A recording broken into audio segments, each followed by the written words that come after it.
Power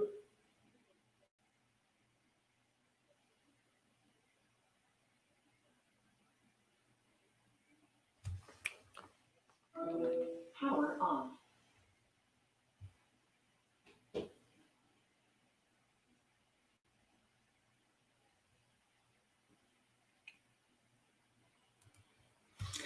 Assalamu alaikum warahmatullahi wabarakatuh. Peace be upon everyone who's watching and who may see this in the future. My name is Kenny Bomer. I'm the author of the book Consider Islam, Disproving the Patriots of Propaganda, and the forthcoming book, Everything is a Test. Truth is made clear from falsehood. Before we go any further, I do want to say that I bear witness there's no God other than Allah, and I bear witness that Muhammad sallallahu alaihi wasallam, peace be upon him, is the final servant and seal of our prophets. I'd like to welcome you to Consider This TV, where truth is made clear from falsehood, and I am the host, Kenny Bomer, once again, and we have a big debate coming up today, alhamdulillah. Thank you, everyone, for tuning in and watching in the YouTube channels. Thank you, brothers, for you, Brother Mukeet Khan, Brother Mustafa Iqbal, and also MI5 Dunya. Thank you for moderating the chat in the YouTube channels. So we have a big debate once again today with Brother Ijaz Ahmed and also Christian apologist and good friend Stephen Atkins. I always enjoy interacting with Stephen. He's a very fine gentleman, no question about that. And so this is one of many of upcoming debates. Matter of fact, we are actually sending a request out to all Christian scholars and apologists and seminarians to debate on this platform. Dr. James White, Michael Licona, Dr. Gary Habermas, etc. We're challenging you on this topic and also other topics as well.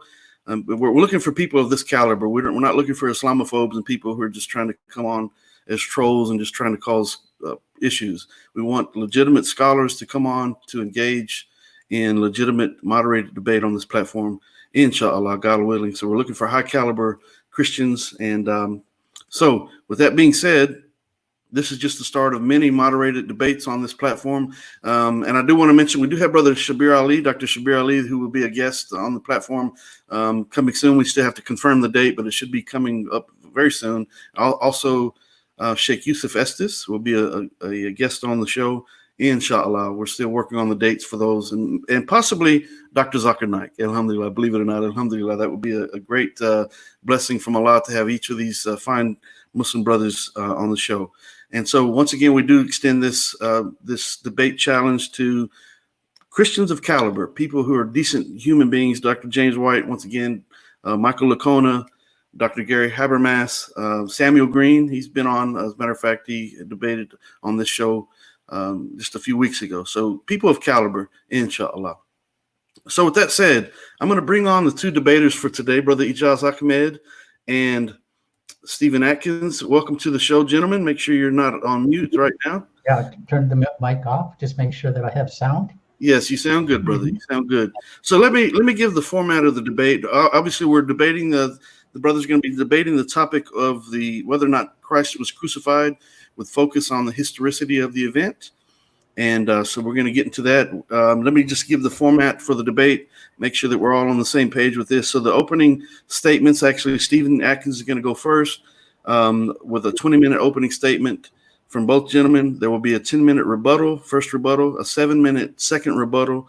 Then we'll have a crossfire, 10 minutes each, and with 1 minute for the questioner to ask a question that will not count against the 10-minute allotted time, and 2 minutes for the person to answer the question. So once again, 10-minute crossfire for both gentlemen, and 1 minute to ask the question, 2 minutes to answer the question, and then we'll have 5-minute closing statements from each. Then we are going to open the debate up to the audience for questions in the chat, primarily in the chat. If you would like to come to the platform, there's going to be a stipulation. You must turn your camera on in the backstage area beforehand. I need to be able to see who we're dealing with.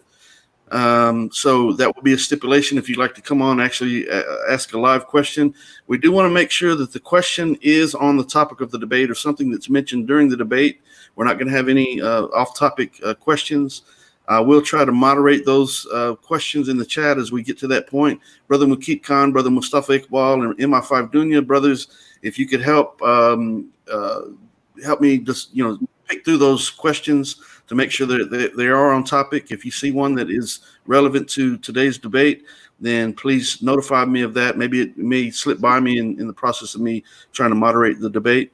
So, brothers, we did know we are. You already know the sound that you're going to hear at the 15-minute mark, the 10-minute mark, and the 1-minute mark to signify those allotted times.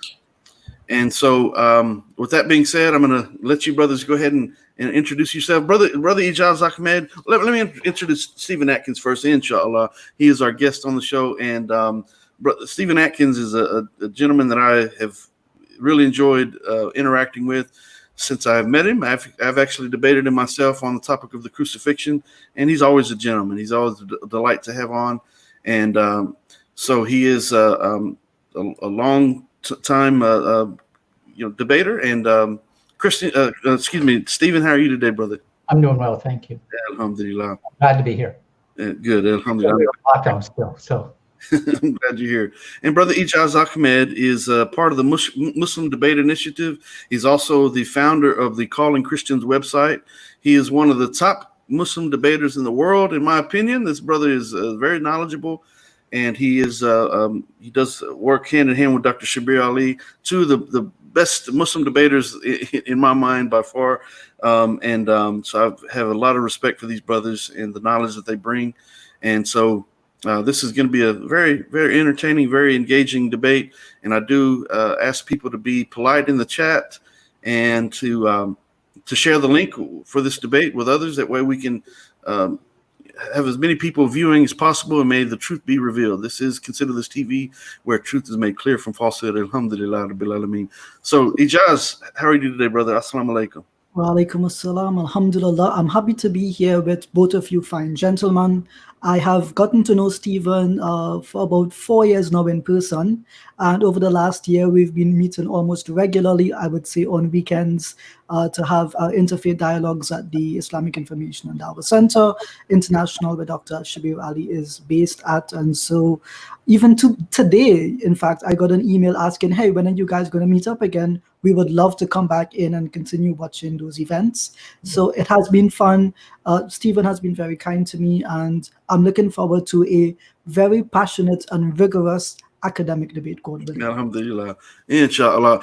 I would want to extend this request that if you're watching, inshallah, click on the Patreon link, become a contributor to the platform. The Prophet Muhammad, peace be upon him, did say for a person to help the da'i financially or otherwise, you receive the blessings that the da'i receives without the blessings of the da'i being diminished in the least. So this is a great opportunity for us to contribute and help us to build the show, build the platform. We have many big things coming up, and we need all the help that we can get, inshallah. Primarily, please share the link for the show, inshallah. Make sure you hit subscribe, like, and share, and hit the little bell on the YouTube channels. That way you're notified when we do go live. So with that, with no further ado, if you gentlemen are ready, you can feel free to, if you want to make a opening statement, just a brief opening statement before your actual legitimate 20-minute opening statement begins. Feel free to say something for just a minute or two if you'd like, and then we'll proceed from there. Stephen Atkins will be the first to open up. And so, Stephen, the ball is in your court. Okay, thank you. I hope people can hear me. Now, I'm just going to give a very brief explanation. In order for me to look at my notes, I won't be able to see any reaction on the screen. So any comments that are flashed up there, I am not going to be able to see. As Ijaz had mentioned, Ijaz and I go back a number of years. Last year or so, basically, he's in the same city that I am, and we do meet on a regular basis at the Information Dawah Center in Toronto, where Shabir is the imam. And again, I want to thank everyone else for tuning in and listening. You have a nice, late spring evening. Most people would rather be outside, so it is a real sacrifice for you to be here. And so you can start the timer now, Kenny. Okay, brother. Okay, Stephen. So your time is beginning right now. You have 20 minutes. Okay. Glory be to the Father, and to the Son, and to the Holy Spirit, as it was in the beginning, it is now, and never shall be, a world without end. I think before we begin, I would like to quote from Simon Greenleaf, an American jurist and Christian apologist of the 19th century, who wrote, "Every document, apparently ancient or coming from a proper repository or custody, and bearing on its mark no evident marks of forgery, the law presumes to be genuine, and it devolves on the opposing party the burden of proof, proving otherwise." So some of us would really do well to keep this in mind, and we need to consider that all four Gospels, the book of Acts, and the writings of Peter and Paul testify to the fact that Jesus died outside Jerusalem around 30 AD. Not only do we have the testimony of the scriptures, but we also have the testimony of contemporary or near contemporary historians such as Josephus and Tacitus, and a host of others, many of whom were hostile to the Christian message. And the Bible is a historical document. It makes direct historical claims that can be tested by history. All scripture is breathed out from the God who cannot lie, deceive, or lead astray. However, the Quran is ahistorical and is contradicted by the historical evidence. If I may be permitted to also quote from the late Robert Morey, these timely words: "In logic as well as in law, historical precedent means that the burden of proof rests on those who have set forth a new theories and whose ideas have already been verified. The old tests the new. The already established is the authority, and a newer claim does, Therefore, one should judge any claim of the Quran on the crucifixion through the lens of the New Testament documents and the early historians, rather than the other way around. The Quran is a book which came 600 years after the fact and offers only conjecture, doubt, and confusion when it addresses the crucifixion. If Ijaz is going to deny Jesus was crucified, the burden of proof is on his side, and the established weight of history of the crucifixion is on my side. I think that for the sake of clarity and fairness to the Muslims and those who may be listening, he needs to state his own position on the crucifixion. He simply just can't say it didn't happen. That's not a sufficient answer. And the only reason that Ijaz and I are having this discussion is because of these ambiguous words in Surah 4, 157 and 158. And I'm going to read it from, and this is from the Quran that I received at the mosque that Ijaz and I were having our discussions at. "As for the saying, we have killed the Messiah, Jesus, the son of Mary, the messenger of God.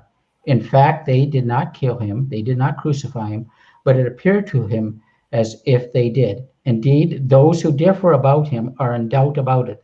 They have no knowledge of it except the following of assumptions. Certainly, they did not kill him." And then in 158, we read, "Rather, God raised him to himself. God is mighty and wise." And again, this is from the clear Quran, translated by Mustafa Khattab. I hope I pronounced that right. And it is these very words that, and in these very words, the Quran, we should focus our attention. And to add to the confusion of the Quran, we also have confusion and conjecture. We have the words of Jesus speaking in Surah 19:33. "So peace be upon me the day I was born, the day I die, and the day I was resurrected alive." Shabir has commented on these verses, and although it is not his personal opinion, in his debate with John Torres in Toronto, where he said, a person could believe death, burial, and resurrection of Christ and still be a Muslim. I'm not too sure how this is possible, because possibly Ijaz can, help me understand Shabir's comments on that.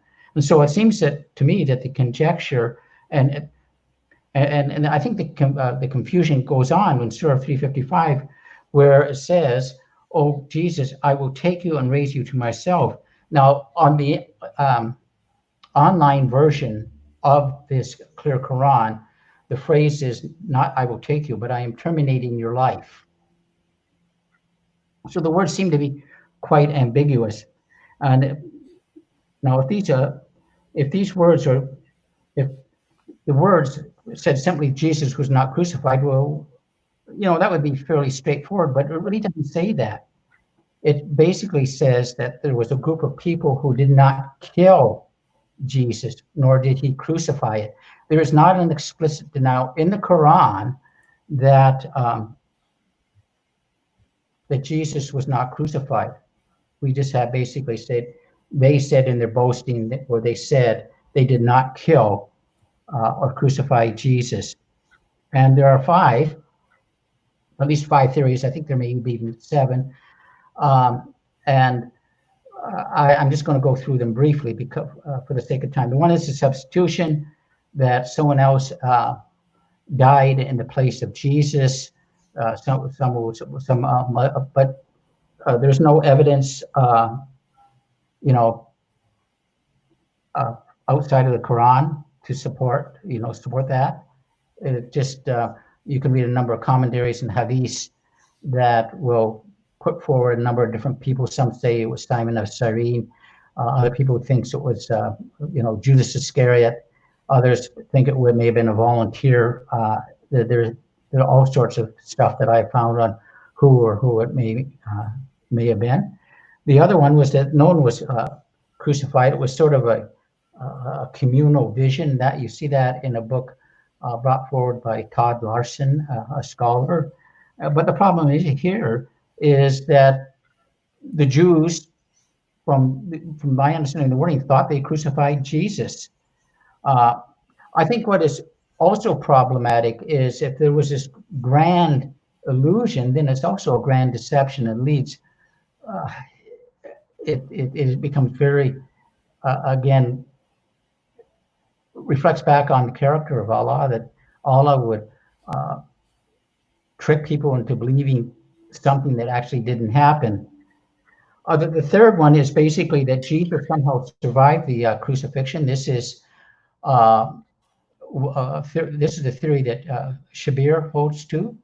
I asked Shabir actually in a personal talk with him. It wasn't a debate. We were talking at the masjid, and I asked him, "Well, was Jesus affixed to the cross?" He said, "Yes."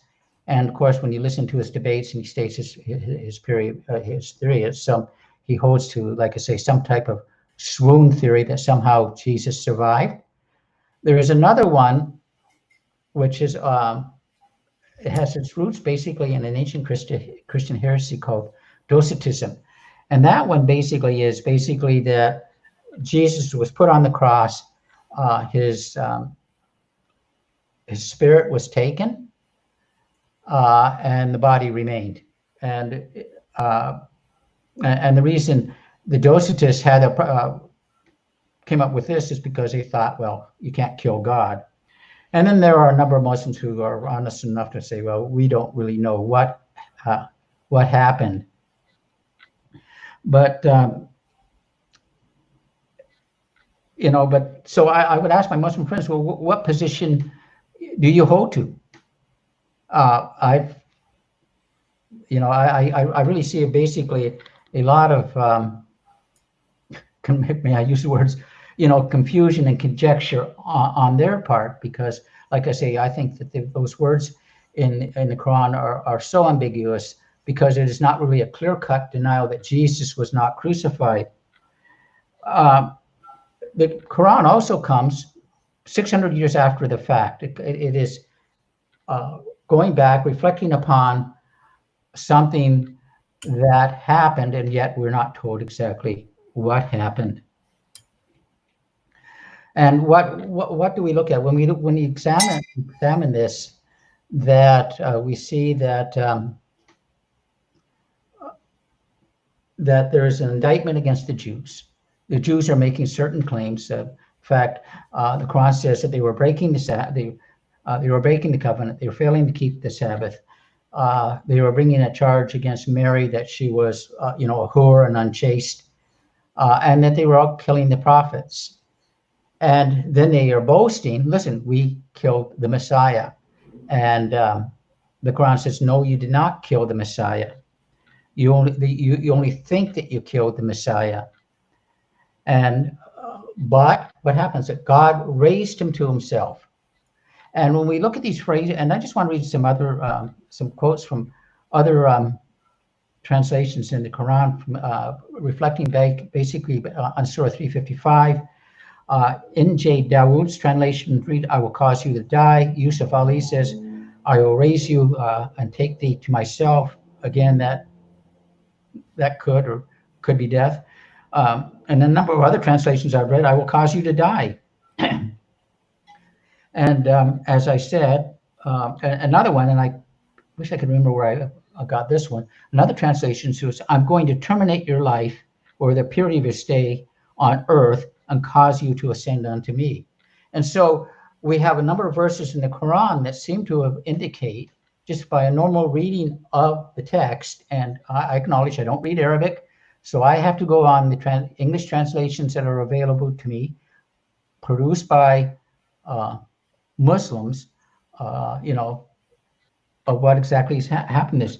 And, so if one is willing to let the Quran speak, I think one could make a case that Jesus did die by crucifixion. Not only did Jesus die, but God raised him from the dead. But I don't know how anyone, as Shabir said, if he believed that, I don't know how you could remain to be a Muslim. In Surah 39:42, we read that God takes the souls at the time of death, and those that have died, and those who have died in their sleep. He retains and Samuel Green has commented on these. As a result, in the debate he had, something that a text that he sent to me. As a result, Islam's sleep is sometimes called a little death, and therefore, according to this view, Jesus fell asleep on the cross, and the soul was taken without death, and his body was crucified. But we know that I don't think Muslims believe in soul sleep, but I may be wrong on it. Again, as I said, Shabir and other notable Muslim scholars postulate, and Jesus was nailed to the cross, but he did not die. But the Quran again does not really teach he did not die. It says he was taken, as other martyrs are taken. Regarding that, and I just want to read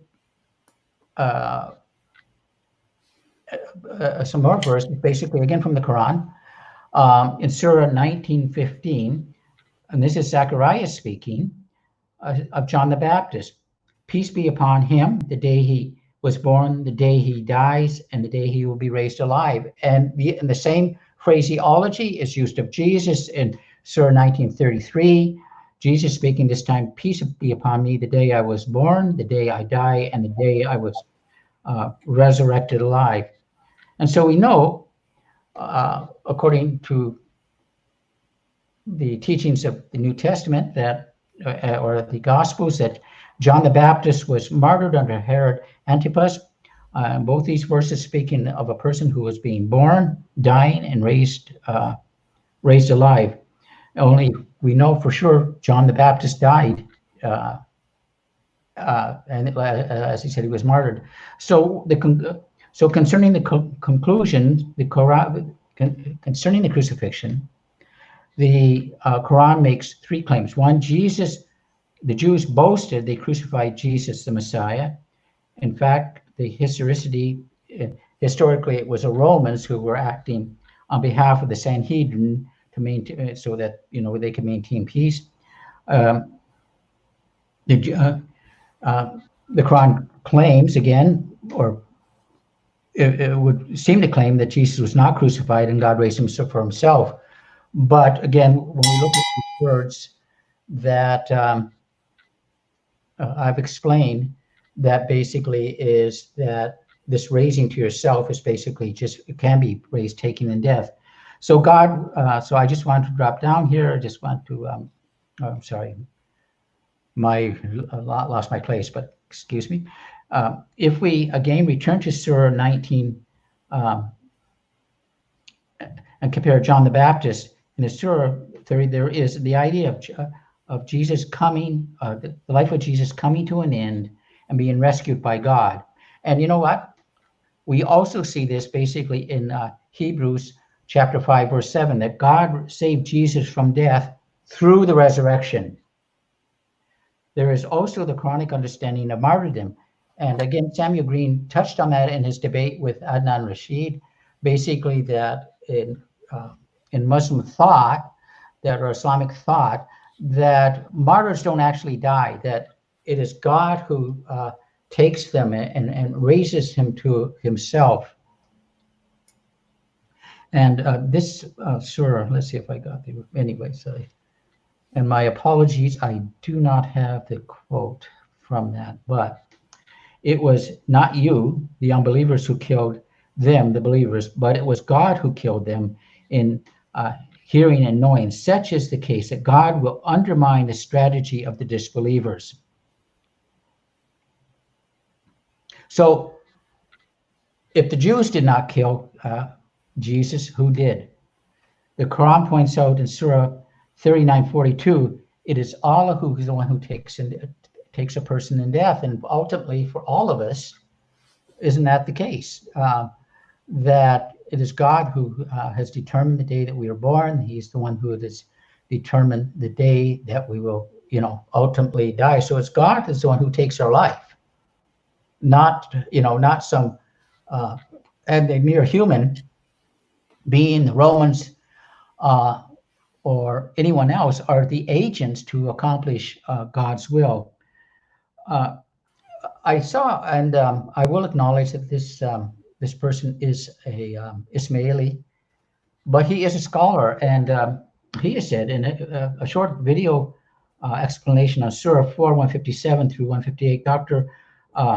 Kali Andrani of Harvard University points out historically it was a Romans who killed Jesus, and not a particular group of Jews.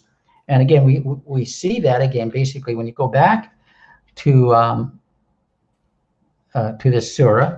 And I'm going to close basically with just a couple little quotes here.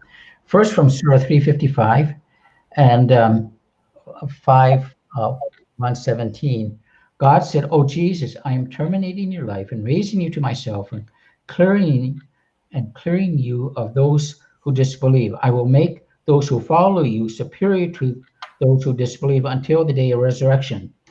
Then to me you will return, and then I will judge." And then in Surah 5, verse 117, we read, "I told them that what you commanded me, that you shall worship God, my Lord, and your Lord, and I bear witness over them. I was among them when they took me to yourself, and because of you." And so we see that in this surah, when speaking of Jesus, that it was God who took Jesus to himself. Again, the idea of rescue. So I got a minute left. Okay, well, let's end with this. Basically, is that with two verses from the Bible. First of all, Jesus in John chapter 10, verse 17, for this reason the Father loves me, because I lay down my life that I may take it up. No one takes my life from me, but I lay it down on my own accord. Having authority to lay it down, I have authority to take it up. And this I have received from my Father. And again in Isaiah 53, speaking of Jesus, surely he has borne our griefs and carried our sorrows, and he was esteemed and stricken and smitten by God. And so we see it was God who is the one who takes Jesus. He took him in death through the crucifixion. And so if you're going to deny the historicity of the crucifixion, you also need to deny the historicity of the Quran. And with that, I have finished right on time. Praise the Lord. Right on time. Great job, Stephen. Great job. Thank you, brother. Okay. Very nice, very nice. Okay, so Brother Ijaz Ahmed, feel free to take make a just an opening statement if you like, and let me know whenever you're ready to begin your 20-minute opening, inshallah. So I want to say Bismillah as-salatu was-salamu Bismillah as-salatu was-salamu ala Rasulullah. Thank you to everyone who came out tonight. I do appreciate your presence here. Thank you, Stephen, for your wonderful opening statement. And thank you, Kenny, for being such a gracious host. I will try to move up so that you can hear me a bit more clearly.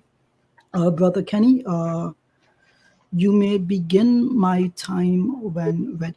Okay, brother, and you can begin now. So the topic tonight is, was Christ crucified, with a focus on the historicity of the event. Keyword there is historicity. Please let me know in the chat if you can understand how quickly I am speaking. If you don't, please let me know and I will slow down. As a Muslim, I've been told all my life that there were mountains of evidence for the crucifixion of Jesus, the son of Miriam. I've been told that all historians agree that this event was an undisputed fact. Eventually, I decided to look up these claims and I found that they were not mountains, but rather sparse, non-contemporaneous claims primarily derived from a particular theological group's faith tradition. Some colleagues and I began live streaming on the EF Dawah YouTube channel, and we quickly encountered a variety of Christians, apologists and scholars alike, who began to make statements which piqued our interest. This was an open forum. Any Christian could come on and give us the evidence for the crucifixion. Dr. Johnson McClatchy of Apologetics Academy argued that the historical testimonies of Flavius Josephus, Tacitus, and Lucian of Samosata were negligible as historical evidence. Dr. McClatchy further argued that the Gospels were the earliest historical evidence for the crucifixion, but also that the Gospel attributed to Mark, while being the earliest, was incomplete and had a lost ending of an undetermined length. Various other Christians argued that there was no smoking gun for the crucifixion. That person is Michael, and he is in the chat tonight, so he is contradicting himself, but rather a variety of cumulative evidences that support the idea of the crucifixion. To begin with, the Quran affirms that the death of Christ in history was made to appear this way. The clear Quran by Dr. Mustafa Khattab, which Stephen misquoted, says, "But they neither killed nor crucified him, it was only made to appear so." Curiously, the verse does not say that Allah made it appear so. The word shubbeha is an intransitive verb here. So there goes that argument, Stephen. It, referring to his death, was made to appear so. So, in other words, if we are to look at claims in history about the death of Jesus, we should expect to find that the records do say he was crucified. Therefore, if my interlocutor tonight was to claim that the Quran is in error, then this would not be a valid claim. For the Quran to be in error, it should say that the claim of the crucifixion in history does not exist. Since the opposite is the case, then the Quran is valid in what it says. For my interlocutor to argue against this passage of the Quran, he must therefore prove the claim that the Quran states the crucifixion of Jesus does not appear in historical sources. The Muslim has nothing to lose in this discussion, but rather everything to gain. Within the field of historiography, there is a subfield known as narratology. Professor John Gladys, a historian at Yale University, in his work, The Landscape of History, says on pages 47 and 48 about the sources which historians use. We interpret through our own distinctive viewpoints. It's here that imagination, even dramatization, is involved. Ultimately, though, the product must go before an audience, at which point one of several things may happen. The patrons may approve because what they see confirms their preconceptions. Pay attention to that, Stephen. They may disapprove if it does not. Muslims also pay attention. Or, and this is what paleontologists, tailors, and cartographers, as well as historians, hope for, the product may move those who encounter it to revise their own views so that a new basis for critical judgment emerges, perhaps even a new view of reality itself, end quote. You will notice here that the historian, despite using the terms critical judgment and a new view of reality, does not frame them within the context of being skeptical or hyper-skeptical. Rather, what can be gleaned is that in interpreting the past, Asking questions is how they arrive at their conclusions. He emphasizes specifically that this is what encourages people to revise their own views. The question then becomes, between the Muslim and the Christian, who has more to lose if the crucifixion of Jesus is brought into historical doubt? As mentioned above, the Muslims' belief does not change and is not impacted. Historical sources claim he was crucified. This is present and appears to be the case in historical literature. This affirms what the Quran says. On the other hand, if the crucifixion narrative is brought into doubt, what does the Christian have to lose? Everything. So if the question tonight is one of bias or about determining who is arguing through necessity for the defense of one's faith, then it is not the Muslim who needs to account for their belief, but rather the Christian. The Christian stands to lose everything if the crucifixion is in doubt. Please keep this essential point in mind as we work through our dialogue. In the work, The Resurrection of Jesus, a New Historiographical Approach, Dr. Michael Lacona mentions on page 105 that as a result, historians, especially those who study antiquity, speak of the probable truth of a theory rather than absolute certainty. In other words, when historians determine an event to have occurred historically, they do so on a scale of probability as opposed to one of absolute certainty. In the Sage Handbook of Historical Theory on page 211, it says, traditional history, Foucault points out, sees itself as neutral in terms of values, committed solely to the truth. Yet, in its will to knowledge, traditional history conceals what might be its own motives and desires. The genealogist, on the other hand, will openly admit his perspectives, his preferences in their controversy. He will attempt to understand his own motives and desires, fears and forebodings, his own situation within a specific historical context. The genealogist understands that the will to knowledge will never achieve universal truth. History can never achieve absolute knowledge, end quote. What then does it mean to be a historical fact? It means that an event at some time in history is considered to have been more probable to have occurred than less probable. If we were to apply a scale using a percentage at one end, we can have a 51% probability that an event happened to 49% that it did not. At the other end, we can have a 99% probability it did occur to 1% it did not. The reality, therefore, resides between 51% and 99% that an event could have happened. The error occurs when laymen hear the phrase historical fact and they associate this claim with one of absolution, when in fact it is to be considered within a range of probabilities. On page 17 of Professor Gladys's work, The Landscape of History, he says historians have always been, in this sense, abstractionists. The literal representation of reality is not their task, end quote. Tonight it may be asked of me, and it was, why do most historians agree that Jesus was crucified? The answer is simple. It's because they are basing their claim on the evidence which has survived, which they then interpret through the historical method and arrive at their conclusion.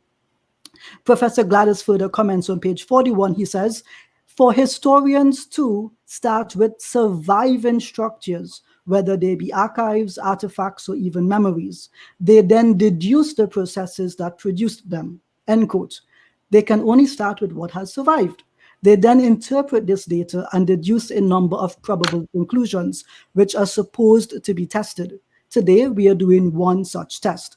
On page 26, he says, the historian's evidence is always incomplete. His perspective is always limited, and the thing itself is a vast expanding universe of particular events, ...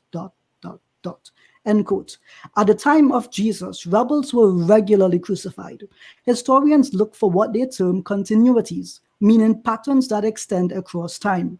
Professor Gladys defines them on page 30 as phenomena that recur with sufficient regularity to make themselves apparent to us. Without such patterns, we'd have no basis for generalizing about human experience, end quote. Given that Jesus was identified as a rebel in Mark chapter 14, verse 48, and was meant to be crucified alongside another rebel, Jesus Barabbas in Mark chapter 15, verse 7, historians use this continuity of the regular trend of crucifixion to propose that Jesus probably died through this method by virtue of being a rebel. This is one reason which Professor Bart Ehrman mentions in his book, Did Jesus Exist? He says, when looking at the crucifixion, rather, he says, the Romans crucified lots of people all the time. That is a continuity right there. Ironically, in Mark chapter 14, verse 48, Jesus rebuffs the arrest attempt by identifying himself as not a rebel. This places the Christian, like Stephen, in a very awkward position of having to agree with the historian based on the trend of the occurrence of the crucifixion for rebels as a proof for the crucifixion, while also disagreeing with Jesus himself, who vocalizes that he is not a rebel. Kenny, does that mean 10 minutes left? Yes, brother. Thank you. The idea then is that historians have decided that Jesus was more likely than less likely to be crucified because the Romans routinely crucified people. The historical method, however, accounts for events which happen outside of the norm of continuities. Professor Gladys says in page 31 that they can involve what the chaos theorists call sensitive dependence on initial conditions, situations where an imperceptible shift at the beginning of a process can produce enormous changes at the end of it. They may result from the intersection of two or more continuities. Students of accidents know that when predictable processes come together in unprecedented ways, unpredictable consequences can follow. What all of these phenomena have in common is that they don't fall within the realm of repeated and therefore familiar experience. We generally learn about them only after they've happened, end quote. In other words, as Professor Gladys states on page 45, newly discovered evidence has to be compared with what's already known, end quote. By using this new evidence, we can also look at what Dr. Gary Habermas states in his work, The Historical Jesus, Ancient Evidence for the Life of Christ. On page 44, he references the use of the negative evidence principle. The principle is defined as when all the available evidence used to support the view that P is true is shown to be inadequate. End quote. In sum, if we have new evidence, that is new data, and if this new data allows us to reinterpret the original hypothesis against the current evidences, and if this data impacts the strength of these evidences, then our hypothesis must change. The probability of the hypothesis in our case that Jesus was crucified is allowed not only to be questioned, but more so determined not to be as probable as previously claimed when the new data is taken into consideration. In Did Jesus Exist? Professor Ehrman writes, to establish the historical probability of a saying, deed, or experience of Jesus, we want a large number of independent sources that can be shown not to be incorporating their own biases in the account in question, and that corroborate one another's report without showing any evidence of collaboration. And the closer these sources are in time to the events they narrate, the better, end quote. Modern scholarship accepts that while the New Testament's gospel accounts are the earliest surviving traditions about Jesus, they are not independent of each other, and they do actively attempt through editing and harmonization to corroborate what the other gospels say. Professor Philip Comfort, in his New Testament text and translation commentary, gives dozens of examples where harmonization has occurred throughout the New Testament. Dr. Timothy Mitchell, in citing James Royce and Ernest Caldwell, says that they both recognize a tendency to harmonize readings with remote parallels in other gospels, end quote. The text tradition of the gospels then don't merely harmonize their details in common stories, but also in stories which have little to do with each other. In the previous UBS Greek New Testament editions, they contained ratings for the variants in the text for the level of confidence that the textual critics had in their choices. 59% of these variants were chosen with difficulty and great difficulty in regards to their certainty. Only 8.9% of these variants reached the highest level of certainty itself. In Patristic and Text Critical Studies, the collected essays of William L. Peterson, on page 410, it stated that our critical editions do not present us with a text that was current in the year 150, 120, or 100, much less in 80 CE, end quote.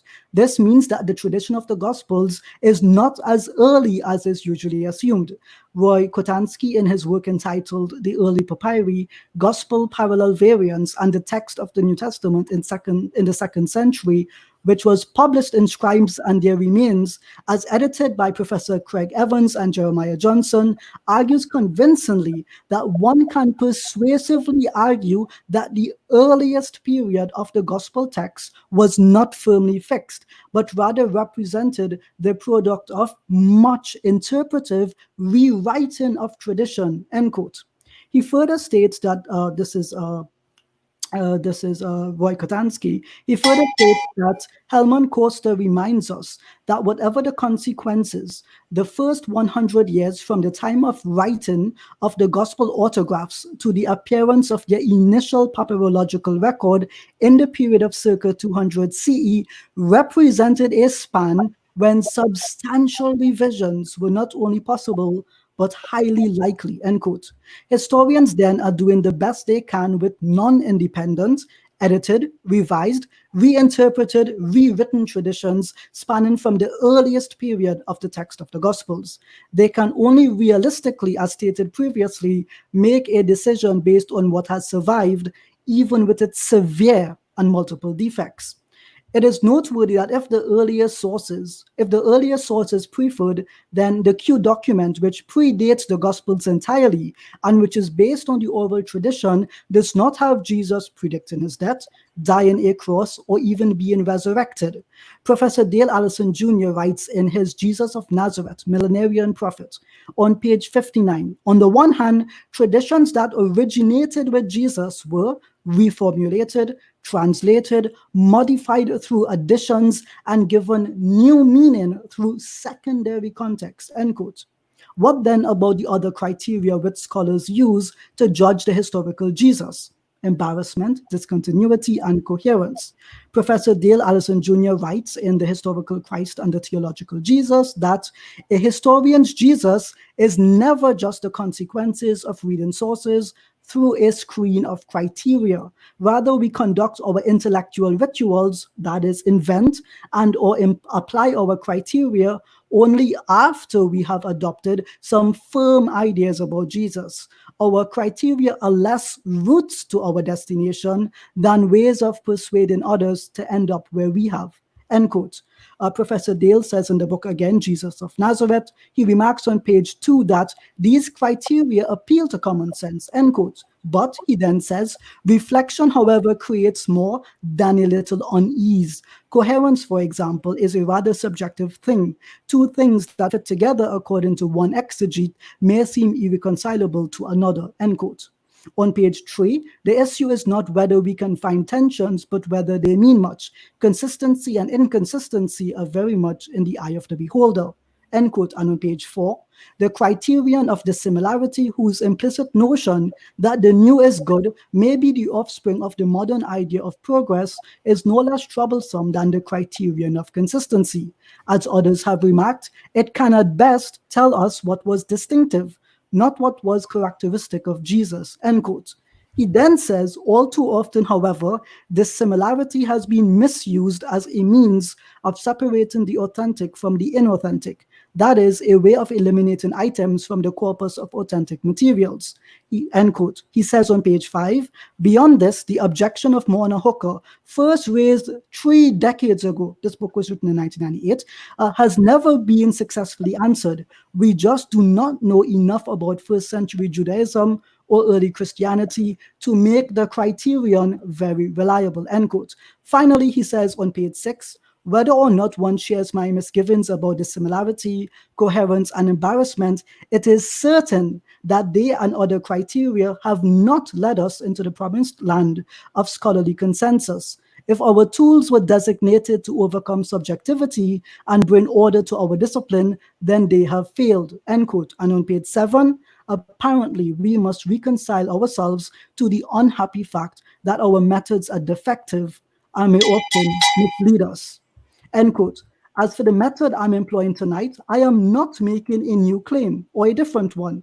Rather, I'm saying that it makes sense why the historians arrived at the conclusion they did, and I affirm that as they say, these evidences have severe problems and issues which devalue the probability that the crucifixion occurred. In this sense, I have adopted, as Dr. Locona defines, methodical neutrality. In this method, I have looked at the claims and evidences that those who affirm the view that Jesus was crucified and found them to be applicable to the negative evidence principle as stated by Dr. Habermas. My interlocutor tonight presumes the Gospels are true and its message reliable, and so he has adopted methodical credulity, which bears the burden of proof. I am not offering a new hypothesis, but rather examining the current one on its own merits as advocated by those who accept it as true. That the gospel versions of events are the only narratives to survive do not necessitate that they are the best versions of what actually happened, or that they are the only narratives to have existed at all. Thank you. Yeah, alhamdulillah. And that was 20 minutes. Almost on time. Yeah, alhamdulillah. Great job. Great job, brother. Okay. All right. So, Stephen, if whenever you're ready, let me reset the timer for the 10-minute first rebuttal. Okay, just give me a moment here. Okay, sure. Okay, just bring this up. Okay, you can begin the timer now. Okay, brother. At the 5-minute mark, you'll hear the bell, and then at the 1-minute mark, I'll give another indication, inshallah, God willing. Okay.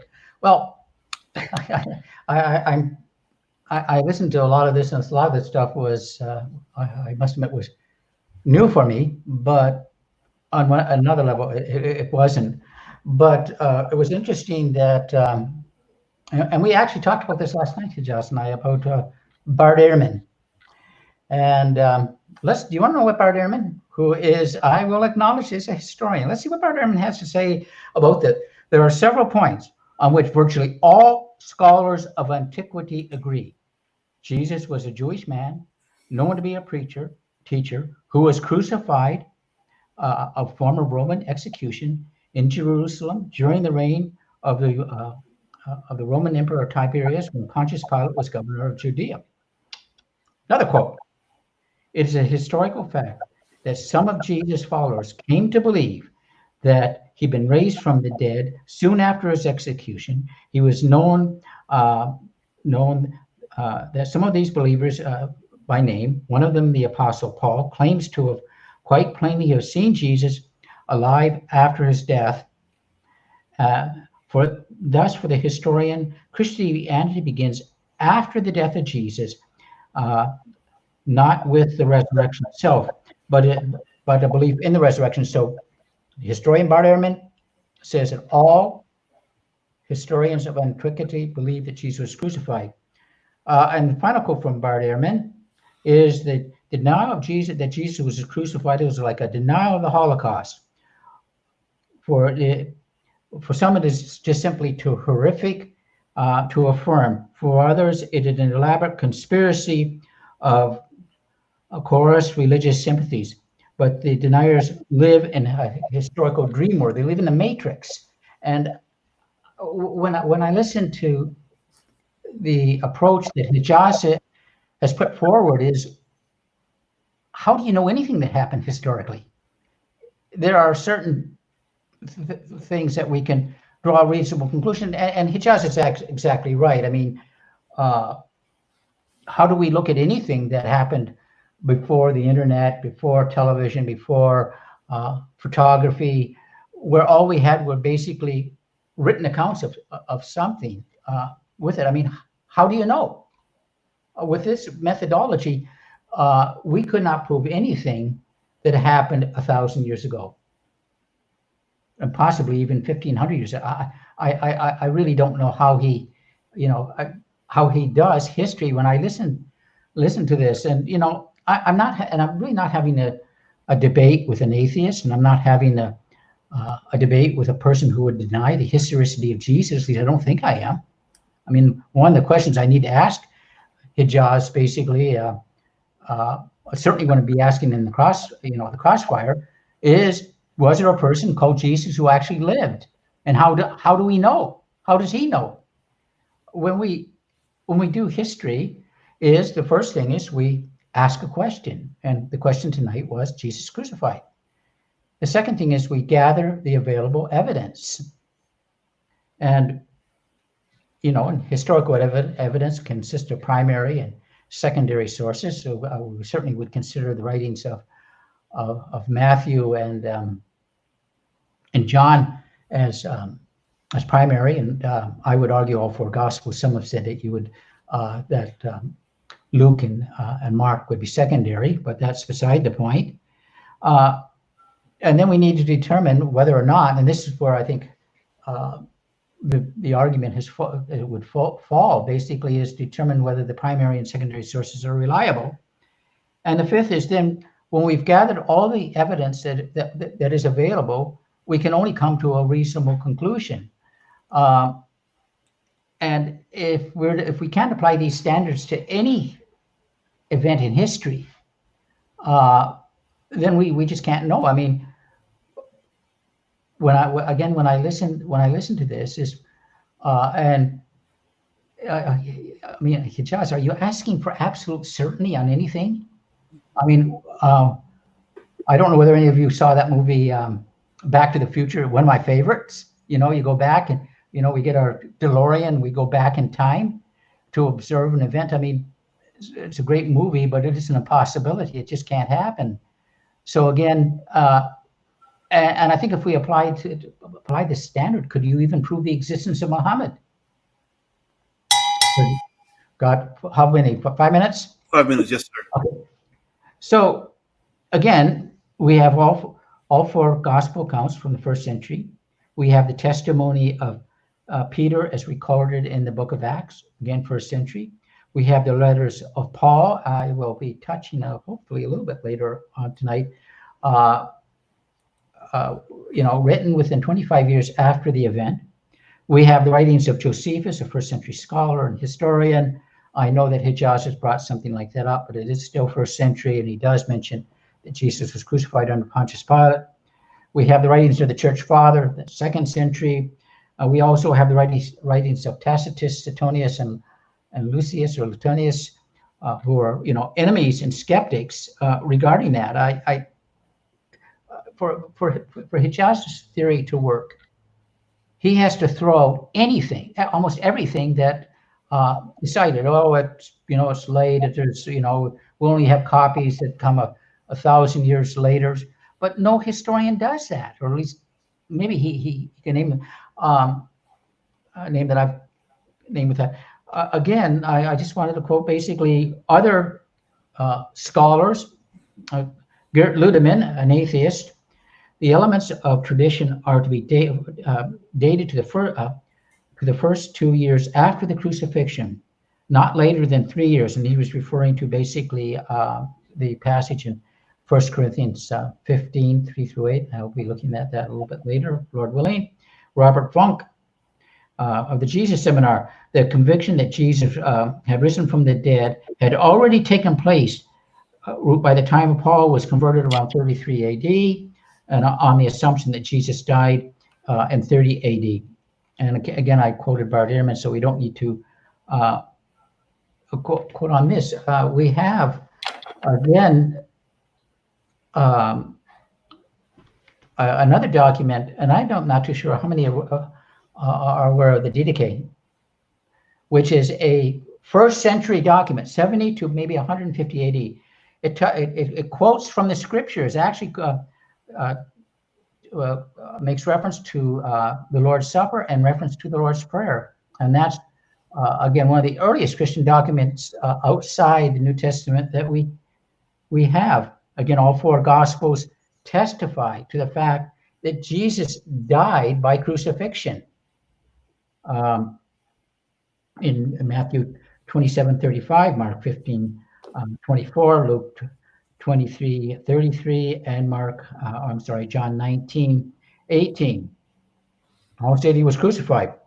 All four said he died. So we can't have somehow that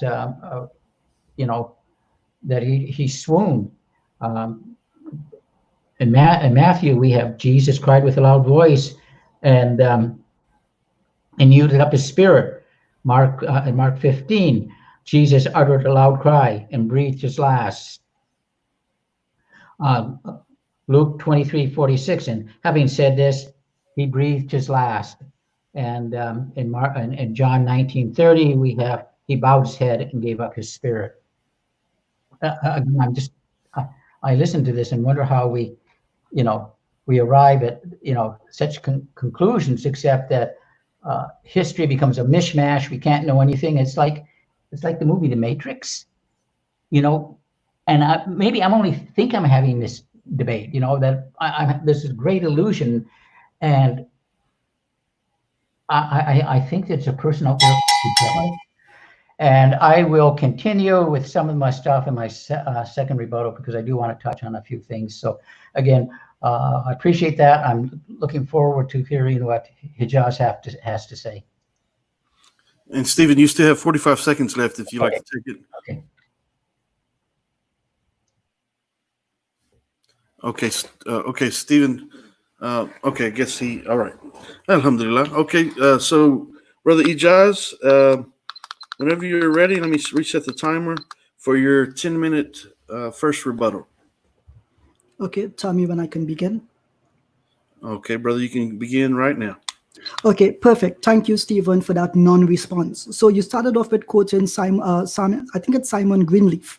And the funny thing is you placed the burden of proof on me when, as you started off, you implied that the Gospels were true. That's what you quoted of Mr. Greenleaf. And he presumed that it was true. And therefore, the burden of proof is actually on you. What you have not done tonight is demonstrate the claims that you have appealed to. Rather, the burden of proof is on you and not on me. Remember, I have used methodical neutrality, not methodical credulity. And as Michael O'Connor says, as he agrees, the burden of proof would be on you. I sure guarantee that all of this information is new to you. I'll tell you why it's new to you, because you do not understand the historical method. Here is the point I want to raise. You repeated multiple times that the method that Ijaz is using, we can't know anything about history. I challenge Stephen. Tell me what my method is or what my principles were. I quoted dozens of methods and principles, and you will notice not once could he say this principle that Ijaz used is wrong. That principle that Ijaz used is insufficient. He cannot name the method, nor can he name the principles that I have employed tonight, and therefore to call them wrong or insufficient is a legitimate non-response. You continued by, you misquoted Dr. Khattab's translation. I corrected you on that. I realized that you did not respond to my correction of your misquotation. Continuing, you quoted Quran Surah 19, in which Jesus says, peace be upon me the day that I was born, the day that I will die, and the day that I will be raised again. You contradicted yourself. Why? Because Zechariah says the same about his son in Surah 19, verse 15. Now you said, well, didn't John die? Well, the thing is, both of them are in the future tense. At the time that Zechariah is speaking in the Quran, his son had not died. He's making a prayer for his son in the future, as is Jesus in the Quran. So if you're going to use the same verses, you have to understand what they fundamentally mean. You continued by quoting Quran Surah 3, verse 55, in which case it mentions Mutawafika and Warafiuka, that he was caused, quote unquote, according to you to die and to be raised. I do suggest that you read the Hermania commentary series on Logos. It actually mentions by Ibarra Collins, I think it's on the Gospel of John, that the terms anestomai and egairo were non-literal terms as used in the Gospels, and therefore they do not refer to literal deaths either in the Greek or in the Arabic Quran. I suggest that you brush up on your scholarship. Interestingly, when you quoted Quran Surah 4, Ayah 157, you will notice that you put the blame on Allah as if you had read a translation where it said Allah made it appear so. But rather, I pointed out already that the Quran says it was made to appear so. It does not say Allah made it appear so. Further, I pointed out to you that the Quran says it was made to appear so, therefore the claim appears in history. That is to say that people at some point in time converged multiple traditions, and it became the tradition that Christ had died. It is your responsibility to demonstrate that Allah made it appear so, because as the translation you have read contradicts your claim, and as you said you don't know Arabic, you can only read the English. Well, please read the English a second time so you can correct yourself. Stephen asked me what position do I hold to. It's interesting because you'll notice that in the rebuttal he still did not ask what position I held to. That is peculiar. If you don't know what position I hold to, and you don't know what methodology I use and what the principles are, then how can you claim I'm wrong? So I challenge you to tell me the methodology that I used. You said that the Quran comes 600 years later. Most of the most of the manuscripts, which include the last verses in the Gospels, which mention the crucifixion and resurrection, come several hundred years later as well. I think I pointed out to you and to many others that the Gospel, I think, of Mark contains 2 verses that only find their being in the 19th century with Westcott and Hort. So 600 years later might be bad, but I think 1900 years later is significantly worse. But then again, what do I know about mathematics? You mentioned here, we're not told exactly what happened. Well, this is a non-argument. Again, I don't imagine that when the Christians went into India, they knocked on doors. Hey, do you guys still believe in Vishnu? And then the Hindu says, before I could give up belief in Vishnu and Hanuman, first tell me what happened to Vishnu and Hanuman. I don't think that's an argument that anyone ever makes that is reasonable. Let us continue. You mentioned here, let me quote you now, Stephen. You said, to Paperboy in the comments, I said methodical neutrality. Please learn to listen. You people are deafer than a deaf man. To quote what Stephen said, I don't read Arabic, so I have to go by the Muslim translations that Muslims produced. One, that is the fallacy of argument from ignorance. It is not reasonable that because you can't read Arabic that you cannot look up the works of Arabic scholars and find their translations and their methodology. If I could do it for Greek and Hebrew, you can do it for Arabic. It's one click away on the internet. To then say that I have to go by the translations that Muslims produced, that is again an appeal to authority, because the Quran is not written in English. It is revealed in Arabic, and so our primary source, like you said, we have to go to the primary source. Why did you not go to the primary source when it comes to the Quran? Strangely enough, you made the claim that the Quran makes 3 claims, and then you only made 2 claims after that. So I think you need to work on that a bit more. Let's continue. You said a bunch of other things, right? You quoted Bat Ehrman. Let's work this out. I pointed out to you that Bat Ehrman says history is based on probability, not certainty. So what is the point in quoting Bat Ehrman to me? I'll tell you this. If the debate is on historicity and you're going to quote historians, it's not just enough to quote their conclusions, but you also have to quote their method and their evidences, the way that they evaluate something. Because I'll tell you what, the method that you use to come to the conclusion that Christ died is very different from the method that Bat Ehrman used. And both of you don't grade the evidence on the same level with the same level of criterion. So he is using a methodology where the Gospels are anonymous. They're made up, they contain fiction, they contain errors. So you can use, what you're basically using is 2 contradictory methods to arrive at the conclusion, ignoring the fact that the method counts just as much as the evidence itself. You ask me, Ijaz, how do you know how anything happened historically? I just told you, using the historical method. You mentioned to me here, with your methodology, how can we know if anything happened 1,000 or 1,500 years ago? I am using the same methodology that all historians use. It is not the case that because all historians use the same method that they end up with the same conclusion. Hence why I quoted Professor Dale C. Allison Jr., why I quoted Gary Habermas, why I quoted Michael O'Connor, why I quoted Professor Gladys. I quoted even from the Sage Handbook on Historiography. So I quoted from a wide body of scholarly literature to contradict your points. You mentioned you appeal to the Gospels. I already pointed out to you. You yourself said we must go to the earliest evidence. You went to the Didache, which is fine, sure. But what precedes the Didache? Well, the Gospels. What precedes the Gospels? The Q document. Well, if the Q document is the earliest and it is it's the most evidentiary and it does not mention the crucifixion and the resurrection, you, Stephen, need to account for that. You said to me, Ijaz, are you asking for absolute certainty? That's a ridiculous question. Did you pay attention to what I said? I said that history is on a scale of probability. You said to us that we have the testimony of Peter in Acts. No, we do not. That is an unfounded assertion. Remember, you believe in methodical credulity. You presuppose that these things are true. It is the onus on you, therefore, to qualify that claim. Saying that I am methodically neutral, I have to wait for you to qualify these claims before I can engage with your methodology and evidence. You need to read the scholarly literature, Stephen. You quoted Josephus and Tacitus. Let me point out that Josephus says, who is called Christ? Christ. So in this way, he's just repeating what other people say. He himself was a Jew that never accepted Christ as the Messiah, never accepted Christianity. That goes to tell you, if he had seen all these magical signs and wonders that the apostles had done, yet still rejected Christianity, would tell you that the faith did not exist on the same plain level of reasoning that you're appealing to. Tacitus writes about the year 115, so he's a non-contemporaneous eyewitness. All he is doing is recording something which the Christians believed at his point in time. Interestingly, he uses that quote. He does not mention that Tacitus does not mention the crucifixion by name. I do believe that Tacitus does mention the crucifixion just by a metaphor. However, what is his purpose in quoting what the beliefs of the Christians were? He was using it to demonize them as a political act. He made a false claim in that statement that the Christians started the fire attributed to Nero. Now, if Tacitus could lie about what the Christians did, then he can also lie about their beliefs. But it is, again, on you to justify those claims.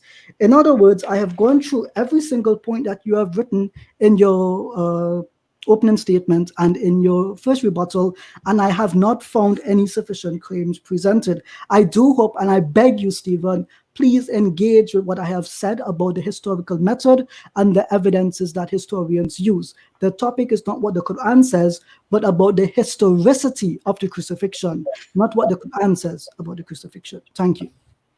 Okay, and you finished with about 5 minutes to spare. Alhamdulillah. 5 minutes. I thought that was. Excuse me, 5 seconds to spare, brother. Wow, you killed me, man. What's going on? Alhamdulillah. Okay, brother. Okay, great. Okay, so Stephen, let me reset the timer for your second rebuttal of 7 minutes. Bear with me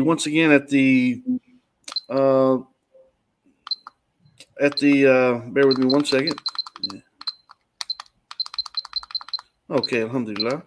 All right, so at the 2 minute mark, I'll give you an indication, and also again at the 1 minute mark. Inshallah. Okay. So whenever you're ready. Yeah, just a minute, please. Okay. It is. I think that it's really important that when we look at history, and it seems that Ijaz and I are, as it were, at cross purposes on how does one do history. Again, I would ask my esteemed opponent that with the people that I quoted who are not friends of Christianity, do they come to the same conclusion about the crucifixion that you do, using apparently the method of doing history that you employ?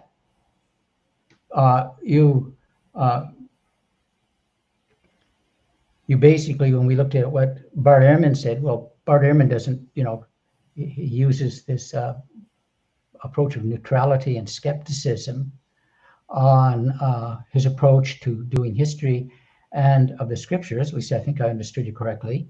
Yet he comes to an entirely different conclusion, and he said all other historians come to the same conclusion that that Jesus indeed was crucified under Pontius Pilate. I just want to hold on here. But I think we need to, again, just go back again to a few quotes. One of them. Oh, no, I'm not going to. Okay. No, sorry about that.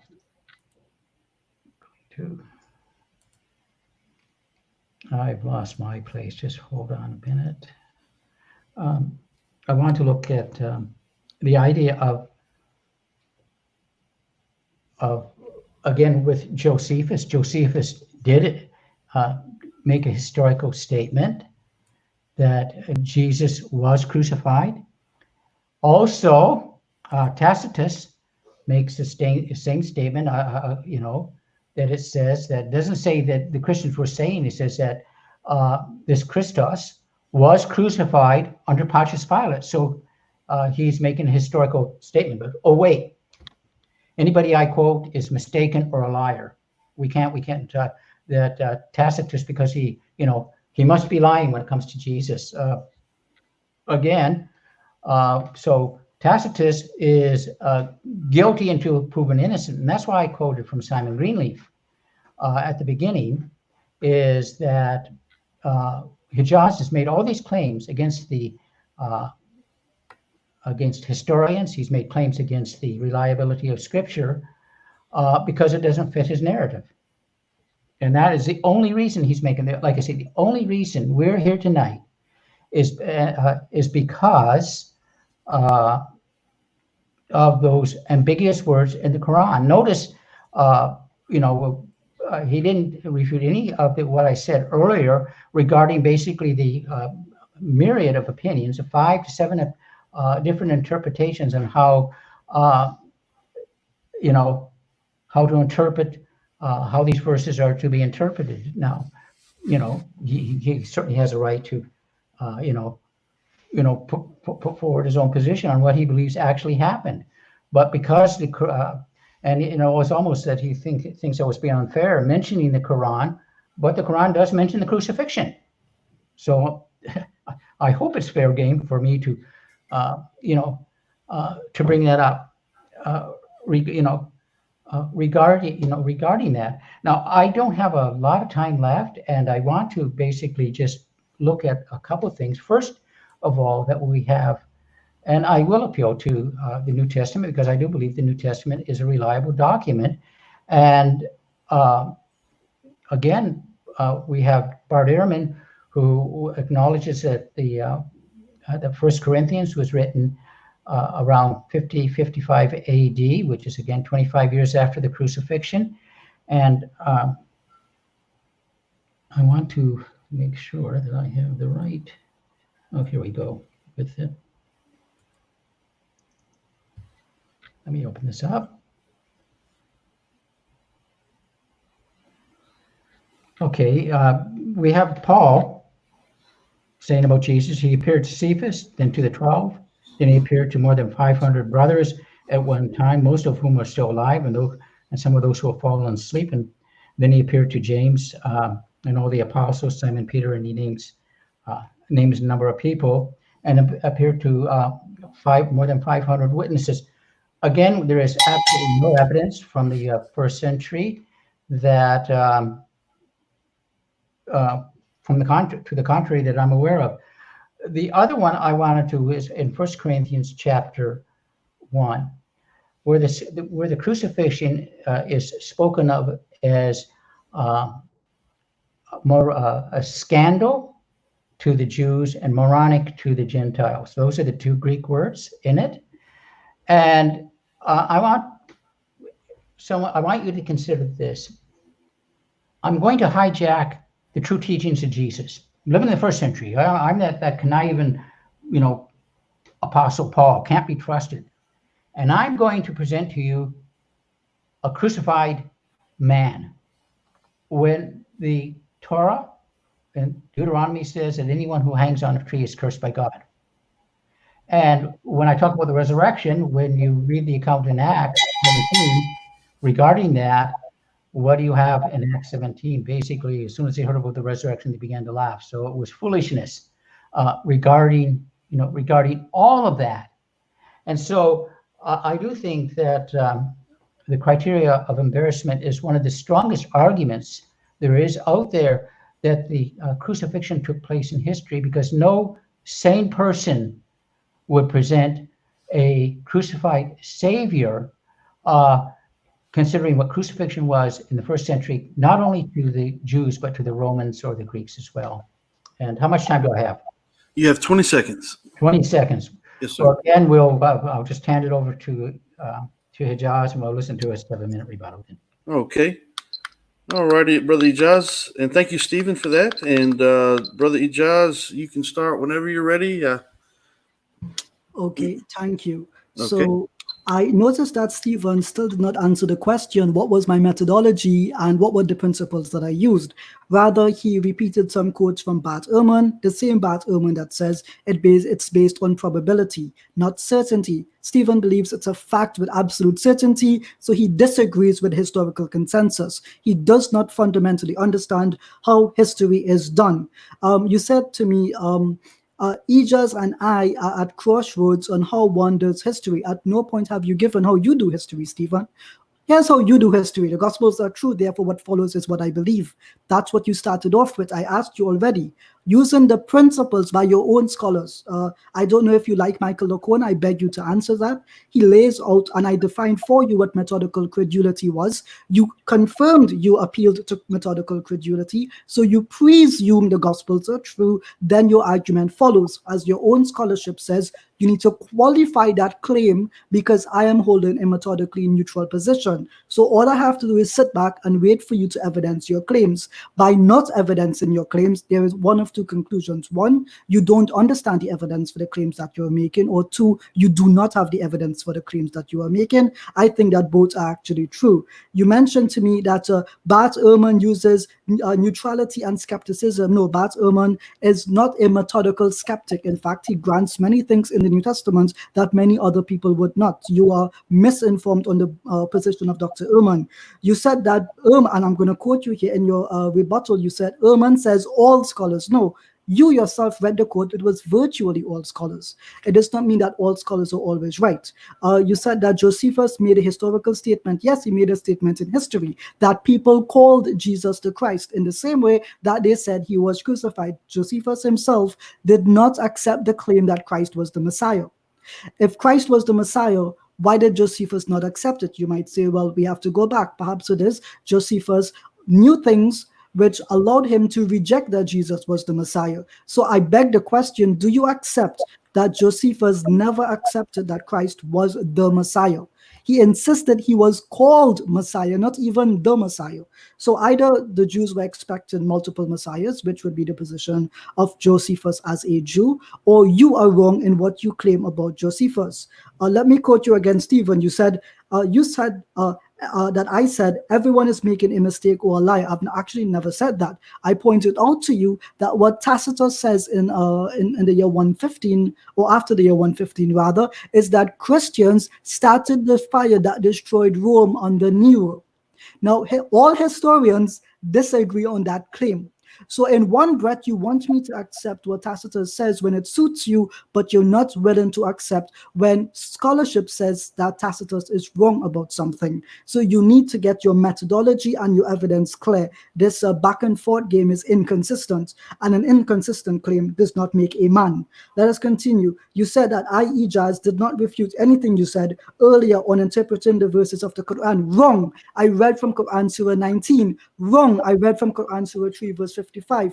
I gave you the definitions of Mutawafika and Wawafiuka. So again, Stephen, either it is that you are sufficiently inconsistent on what you have claimed, or you have not been able to demonstrate your claim. Lastly, you said no sane person would preach a crucified savior. Here is the problem with that. Did the context in which the Jews live, was it a period of Hellenization? Yes. Did the Greek and Greco-Roman people accept that God can suffer and die? Yes. Therefore, it is not insanity. It is not... see, the thing is, your argument works only out of context. But the argument that I am using works within the context of first century antiquity. And basically that is that the cultures interplayed and there was an exchange of ideas. Even for goodness sake, the name of a Jewish place of preaching and worship, synagogue, is Greek in and of itself.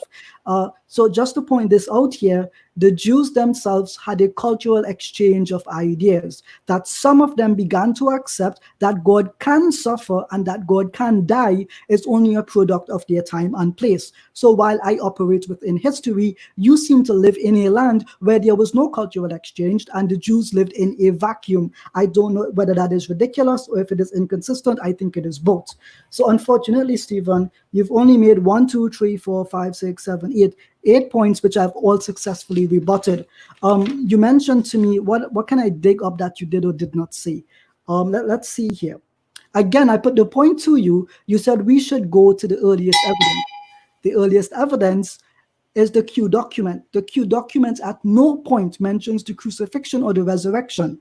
The question then comes into play. Not even Christ is predicted in any of those sayings in the Q document, which historians generally agree upon. Again, here you contradict what the historians say and believe.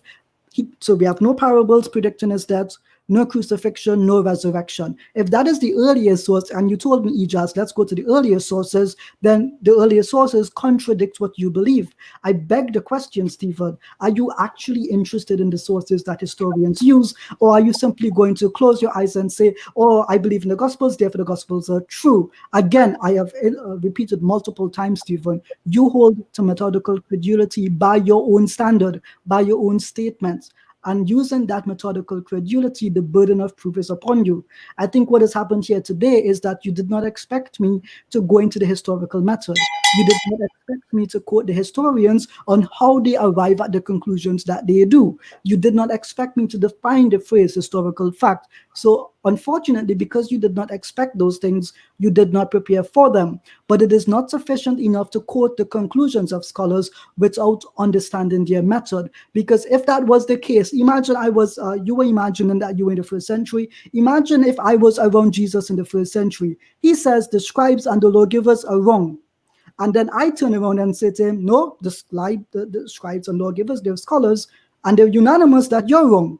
So in this case, I have become more like Christ, and you have become more like a Pharisee. You choose to maintain the status quo without looking closer into the details, whereas I have gone into the details, gone into the methodology, and gone into the scholarship. The question I ask dear viewers, why can the Christian not do the same? Why do they have to repeat themselves ad infinitum without even going an inch deep into the water?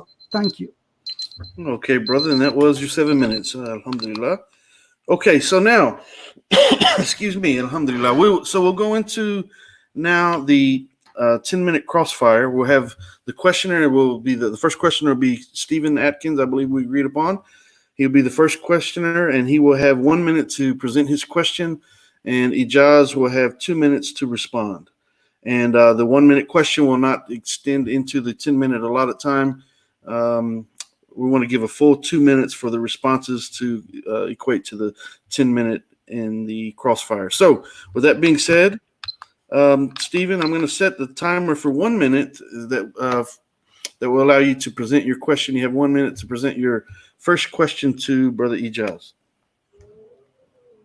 And I'll start the timer whenever you begin speaking. Okay, make sure you unmute yourself. You can unmute him. He'll have to unmute himself on his side. Oh, I've unmuted him on my side. Oh, I'm sorry about that. It's okay. It's okay, Stephen. Sorry about that. Let's see now. Okay, let's go. Ijaz, was there a historical Jesus?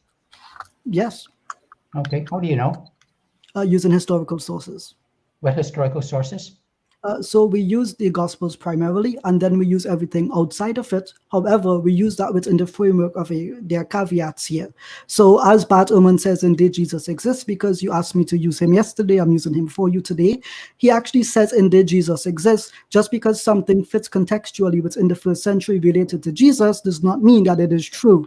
So based on that, we look for what I mentioned were continuities, things which were common, which should evidence that claim.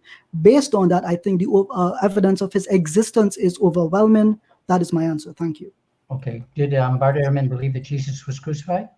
Yes, so does most other people. Doesn't make it true. He's not God. Next question. Okay. No, that's not what I asked. That's what I answered. Okay, gentlemen, let me intervene just briefly because we just had about 5 questions asked. No, he has the full 10 minutes to keep asking me. Okay, brother. Okay, so let me reset this because okay. Okay. Okay, go ahead. Let's go ahead, proceed. Go ahead. I'm confused. How much time do I have left? Because I was asking questions. Yeah. He only took like 10 seconds. So 30 seconds. So give him 9 minutes, 30 seconds. Okay, sure. Okay. If he wants, you can give him half an hour. It doesn't matter. Whatever he needs, give it to him, please. Okay. Josh, did Jesus die by crucifixion? That is what historians claim, and that's what historical sources claim, which have survived. Okay, but I'm not asking what historians say. I'm asking what you believe. But I believe when it comes to debates, I have theological beliefs and I have methodological beliefs. So when it comes in terms of the Quran, no, as a Muslim, I do not believe that Christ was crucified, but I also affirm what the Quran says, that this is a claim which exists in history. Therefore, I believe as a Muslim, know that Christ did not die, but I also accept, because of the Quran and because of the evidences outside of the Quran, that historians do claim and that he was crucified and killed. Okay, next question then is, so you do not believe that he actually, that it was a historical fact or a historical probability that he died by crucifixion. Is that correct? I think using probability, it's a high probability that he would have been killed. But as I mentioned in my opening statement, when historians look at continuities in regards to probabilities, they actually point out that things could be outside of the scope of continuities. And therefore, just because something is highly probable does not mean that it is fully possible and therefore absolute. So I accounted for that in my opening statement. Okay, so you want a 100% certainty that Jesus died by crucifixion? Repeat that question again. You want a 100% certainty that Jesus died by crucifixion? Am I allowed to ask you what you mean by that? Let me answer. Maybe you can clarify. Clarify it. So what I don't understand in regards to the question is, are you asking me in regards to my belief as a Muslim, or are you asking me as when I do you use the historical method? Well, let's go with the historical method for the present. So using the historical method based on the principle of continuities, scholars would generally say that it is more probable than less probable that he died. Okay, what is your position on that then? My position that it is probable, as is the position of all scholars. Okay. But as a Muslim, so basically what you're doing, no, that's an argument. I can't do that. So we'll have to say that. So let me see with this. Does Tacitus claim that Pilate crucified Jesus? He doesn't use the word crucified, but he says suffered the most severe penalty. That he suffered the severe punishment. That's what he says, but as I duly pointed out in my, my first rebuttal and second rebuttal, historians agree that that section of the text contains both a truth and a lie, and that his claim, one of his claims basically, was politically motivated. Yeah. But he does make the claim that Jesus died by crucifixion, or died. He died under Pontius Pilate with the. Yep, and he writes that almost 80 to 90 years after the fact. I'm not sure how that is meant to be weighty. Okay.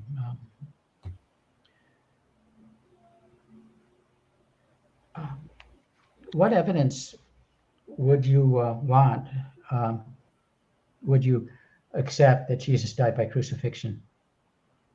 As certain as we can come to anything that happens historically.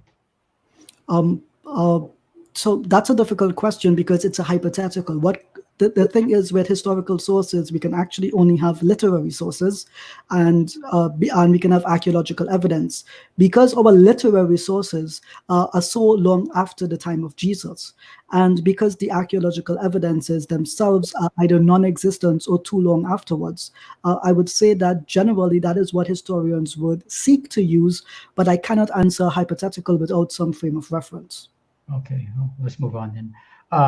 When you talk about archaeological evidence, there are people out there who claim to have the true cross of Jesus, and of course there's a shroud of Turin. Is that the type of evidence that you want? That would be useful evidence, but as the historians have pointed out, as I said in my opening statement as well, each evidence needs to be assessed under its own merits, and so that is a very complex question to answer, merely based on the fact that the two types of evidences you just mentioned are two distinct things in and of themselves. And so there is quite a lot of processes which need to be undertaken to arrive at a probable conclusion there as to their veracity. Yeah, I mean, I'm not absolutely sure that you could produce the true cross of the true cross. I could try. Or the true cross or the shroud of Turin. I'm not absolutely convinced on that, but there are people who actually claim of that. I'm just trying to, I was just trying to understand what you do about the archaeological evidence, but what archaeological evidence do we have for a lot of things that happened back there? I mean, there was some not too long ago where we had the ossuary of James, the brother of Jesus. Do you reject that? No, but I do agree that scholars differ as to which James and which Jesus it refers to, because both of those names were very common in the first century. And so one cannot fully conclude that it distinctly belonged to James, the brother of Jesus himself. Okay, I know you touched on it a bit, but considering what crucifixion was in the Jewish mind, why would anyone make up such a story of how it was, make up such a story? And how is it that Peter and Paul were able to bamboozle so many people in such a short period of time? Again, we have the writings of Paul, especially in 1 Corinthians 15, where he definitely talks about the crucifixion, and also in Galatians, where he talks about the crucifixion. And that's all dated between 49 to 55 with it. So how was it that, this horrific message was, that is so repugnant to so many people? How was that able to spread so quickly? I would say it was not repugnant for a person to suffer. That some people believed he was the Messiah and accepted that both he suffered and was the Messiah is one group of people. But by and large, the Jews did not accept Christianity. They did not accept Jesus as the Messiah. And so they had no problem saying that, yes, sure, that guy was crucified. Doesn't matter to us because he was not the Messiah. That some Jews believed in it, then you would have to first justify what their level of understanding about the Messiah was in the first place. As you would know, there was no one understanding of who the Messiah was meant to be. The Essenes had three versions of three different Messiahs that were meant to come. I don't see you referencing their ideas on the Messiah or comparing and contrasting with the other groups of Jews at that point in time. What you are effectively asking me to say is to speculate on knowledge of the Jews that did accept him as the Messiah and also accepted him that he died. And then you ask me to speculate as to what their understanding of the Messiah was. As the historical evidence and as you take it to be in the Gospels, I do not see any point at which they were embarrassed or in which case they say that they are ashamed that Jesus died for their sins. When you look at crucifixion in the first century, and it says that in Deuteronomy, which is quoted by Paul in Galatians, is cursed is anyone who's hung on a tree. So again, I'm not really too sure how this would be acceptable for anybody, considering that what the Pharisees would have understood about someone being hung. In fact, in the gospel accounts, that's why Jesus was taken down early, so that they would not defile the Sabbath with not only Jesus, but you have the other two people crucified. So again, what Jewish groups would have embraced Jesus being crucified? That speculation, and it would actually be difficult to answer. I do believe that if you are a Jew in that first century period and you do accept that Isaiah 53 does refer to Jesus, then you can justify your belief regardless of how difficult it is in saying it was a prophecy, therefore it is true, in the same way that many Christians do that today. They claim that the idea should have been embarrassing, but they don't provide any evidence that the disciples themselves, who are the only people to have accepted that he was the Messiah and crucified at the same time, according to your own belief, that they were embarrassed by this crucifixion. You mentioned the Pharisees. The Pharisees did not accept that Jesus was the Messiah or that he was crucified. So I think that question is not only irrelevant, it is nonsensical. Actually, that's my point entirely. You mentioned Q a lot. Could you please show me or direct me to a place where I can actually examine the document Q? Yeah, the same place that you can find the autographs of the New Testament. Good luck with that. So go to the autographs of the New Testament, which basically are so corrupt I can't trust them. But so where does Q come from? It comes from the New Testament, which you believe in, which scholars filter out the corruption. So while most of it is corrupted, what do scholars do with the Q document? Again, this demonstrates you don't know what you're speaking about. The Q document is what they filter out from the corruptions, not what is corrupted in the first place. Okay, gentlemen, that is the first round of Crossfire, first 10 minutes. And so let me reset the timer. for another 10 minutes, inshallah. And Ijaz, it'll now be your time to ask Stephen questions, inshallah. Before I ask my question, Stephen, I don't want there to be any miscommunication. Is my voice and my speed of speech clear and straightforward enough to understand what I'm saying and asking you? Well, the voice is certainly clear enough, so I won't have any problem understanding the words. I maybe have a tough time interpreting the words, but I don't have a tough time hearing the words. No problem. So I will try to take my time. What's your name? Kenny. I forgot your name. What's going on these days? You may begin my time. Thank you. Okay, brother. And did I mention out there that Ijaz is single and he's extremely handsome for all the Muslim sisters out there? Go ahead, brother. Alhamdulillah. I invite applications, and that's a serious statement, by the way. So, Stephen, my first question to you is, when Paul converted to Christianity, does the New Testament tell us that he converted due to the recent history about Jesus, or was his conversion due to a personal experience and his personal encounter with Jesus? Well, according to the book of Acts and according to Paul's own words, he claimed to have had a personal experience with Jesus on the road to Damascus.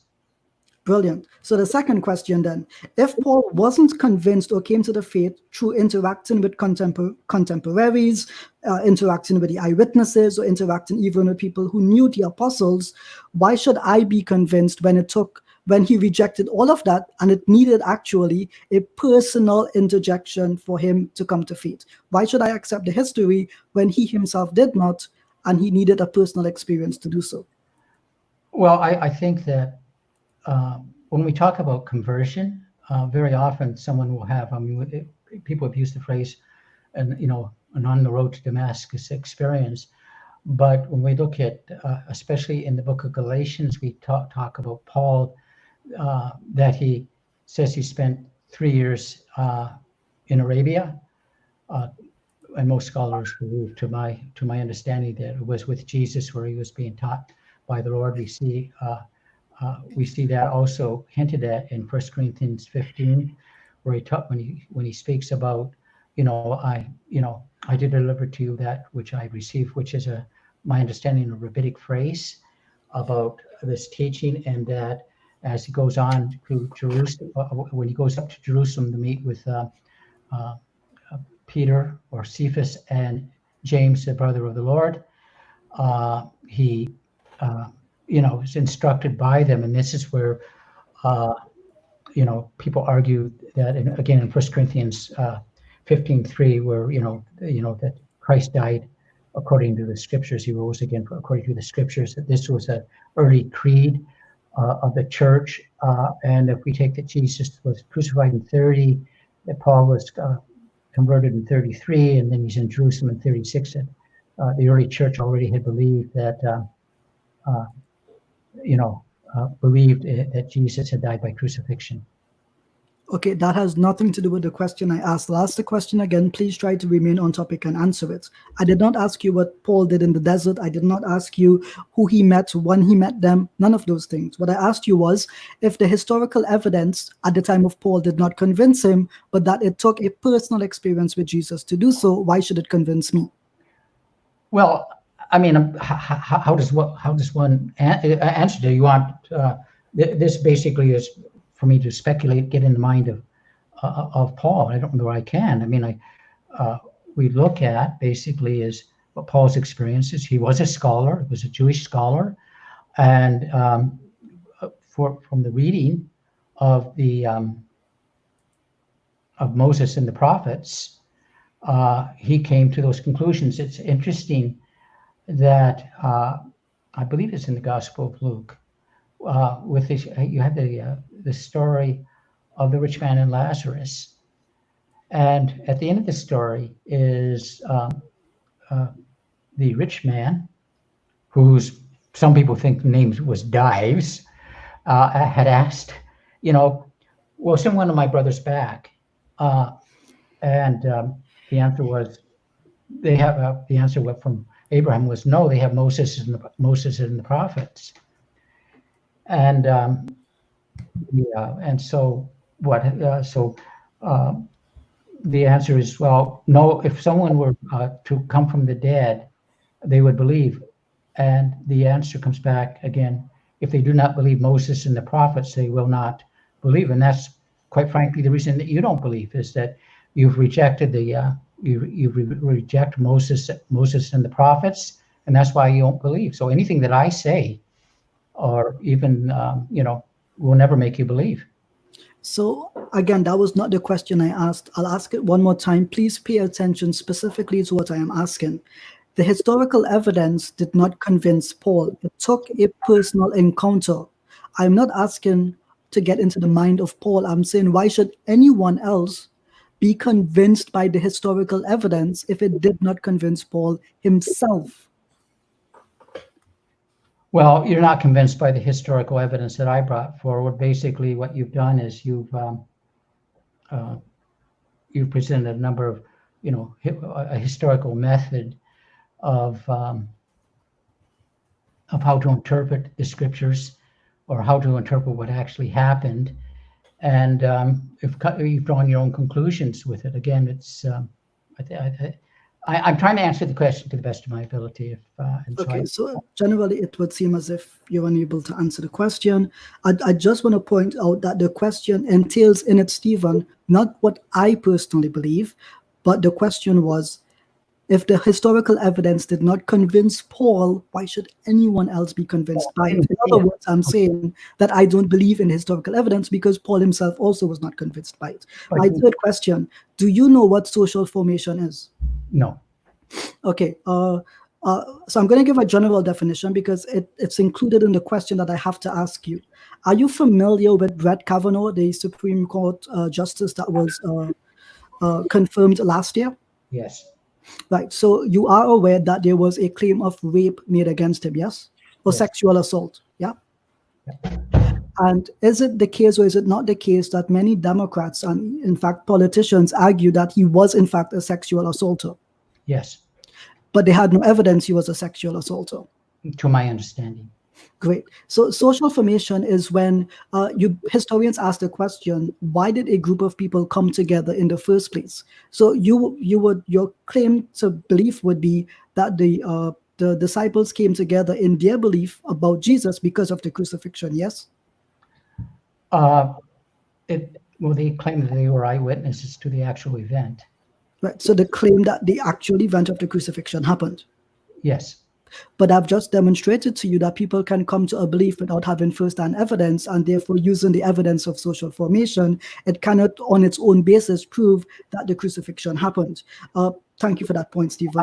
I don't agree. I don't necessarily agree with that. Okay, so then tell me, using social formation, why you don't agree. Well, I think that, we all have our biases. I have my biases. You have yours. You agree? Well, it's not my turn to be asked questions, Stephen. So your answer to my question is that you have biases. That's why you believe. That's interesting because I asked you to use the historical method and you seemed unable to do so. You mentioned to me. Well, I said we all have our biases regarding that. I freely admit that we wouldn't be having this debate if we didn't have our biases. Sure. No problem. Our own conclusions regarding that.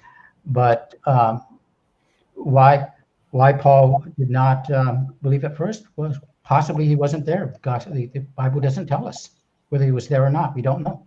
I didn't say that he had to be there at the event. I actually had said to you that he interacted with eyewitnesses. He was persecuting the Christians who went around preaching the crucified and risen Christ. And my point was, he did not seem to be convinced by the contemporaries of that event in his own time. And that is a problem. So my last question, because I'm almost out of time here. My last question, brother, you have a minute and 30 seconds. Oh, that's a long time, Kenny. Yes, Knocking out him early, dude. Come on. I gave the wrong indication. Go ahead. No problem. May Allah reward you and bless you. Amin. So, Stephen, do you understand the difference between methodical credulity and methodical neutrality? I think I do now a bit. Okay. Do you understand that this debate was on the topic of the historicity of the crucifixion? That's why I prepared what I prepared. Okay, so can you let me know what works on the historical method you studied in preparation for this debate? I didn't study those, but I don't know. I don't understand. Really understood. Basically, we looked at basically, was Jesus crucified? I presented what most scholars would consider a historical method. I quoted scholars, many of whom you agree with, that Jesus died by crucifixion, as was Mike Lacona and Gary Habernath and Bart Ehrman and a host of others believe that Jesus died by crucifixion. Okay, did you get help from Louis Dizon in preparation for this debate? Why is that relevant? It's a question. I'm asking the questions. Well, you can keep asking. I looked at a number of sources, with that. So I'll just leave it at that. Okay, I did not receive help. No problem. Kenny, I give up the rest of my time. Thank you. No, brother, you had about 10 seconds left. So, okay. Well, I love you. That's why I give up the time. So you can get a break. I mean, we're all sweating from the heat. Like, Stephen, do you not see my face glowing with the sweat? My room is on fire right now. I'm wearing a shirt, Stephen. You have me wearing a shirt. I am dying in the heat. I got a shirt on too. We bought a fan today at Walmart.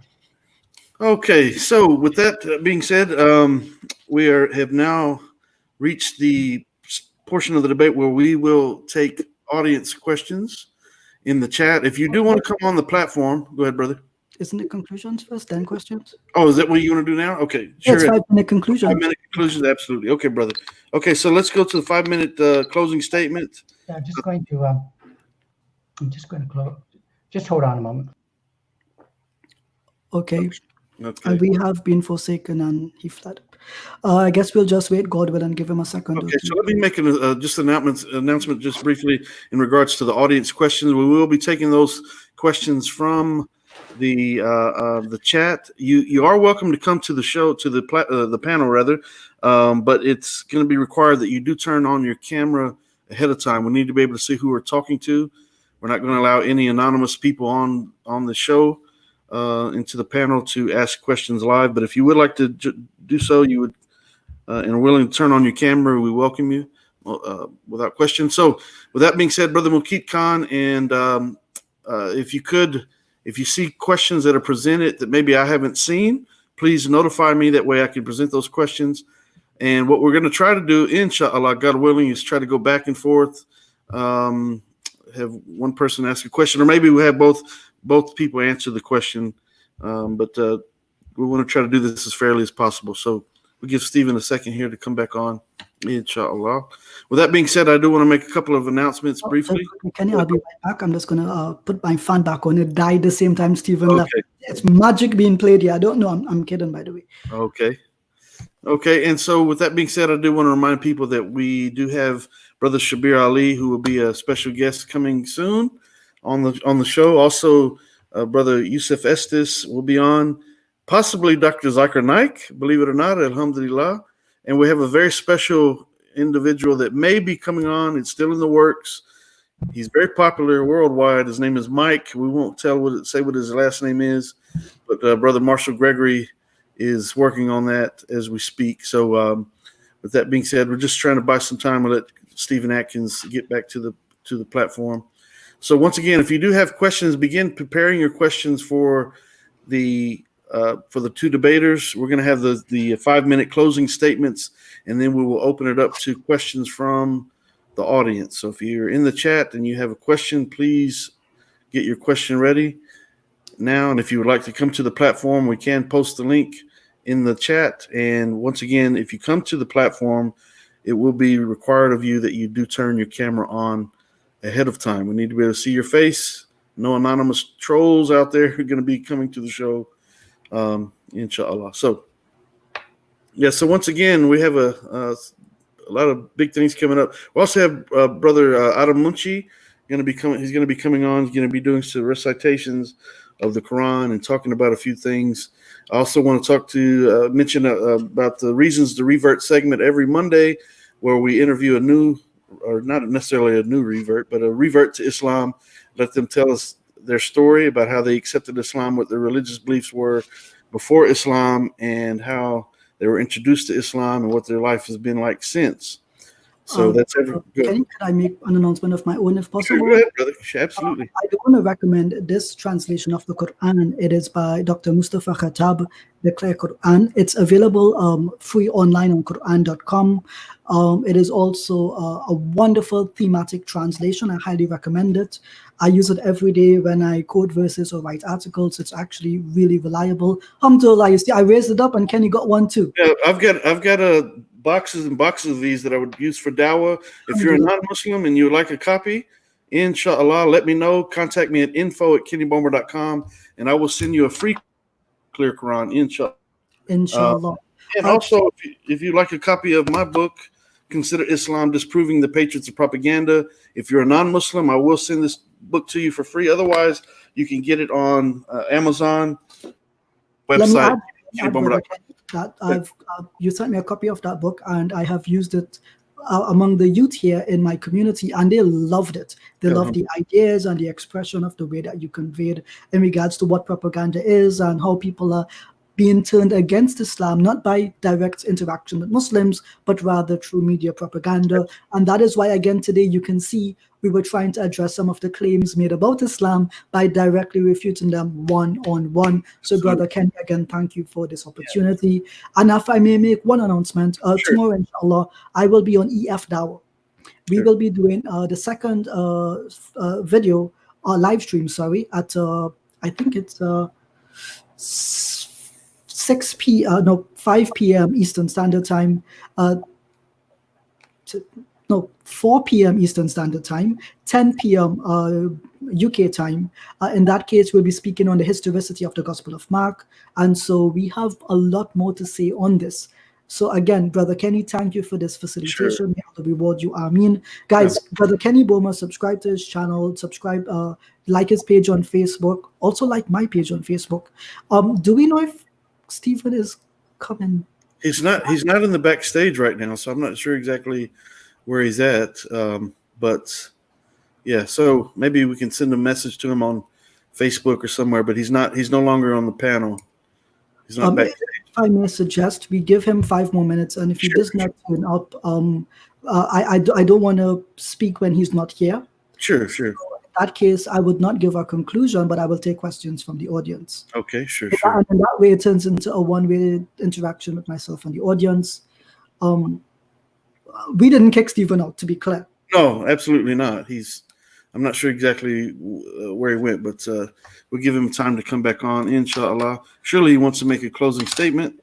But so the book, Consider Islam Disproving the Patriots of Propaganda, this is the first edition. The second edition will be out by August, inshallah. So that will be a white cover. The second edition will have a white cover. And so once again, we have Brother Dr. Shabir Ali will be coming on soon as a guest. Also, Sheikh Yusuf Estes, Brother Adam Munchi, and also someone known worldwide by the name of Mike. And I'm not going to mention the last name. It's still in the works, so we haven't got it solidified yet, but it looks like that could happen as well, inshallah. And also Dr. Zakir Naik, inshallah. So all that is in the works. I also want to mention to people, we kind of got off track because of just being very busy this week. So usually on Thursdays we have what's called the 5-minute sound off, but I think we're going to do that show tomorrow, inshallah. We're going to move that segment to tomorrow at 7 p.m. Central Standard Time, 8 p.m. Eastern Standard Time. We may move it up an hour, so just bear with me on that.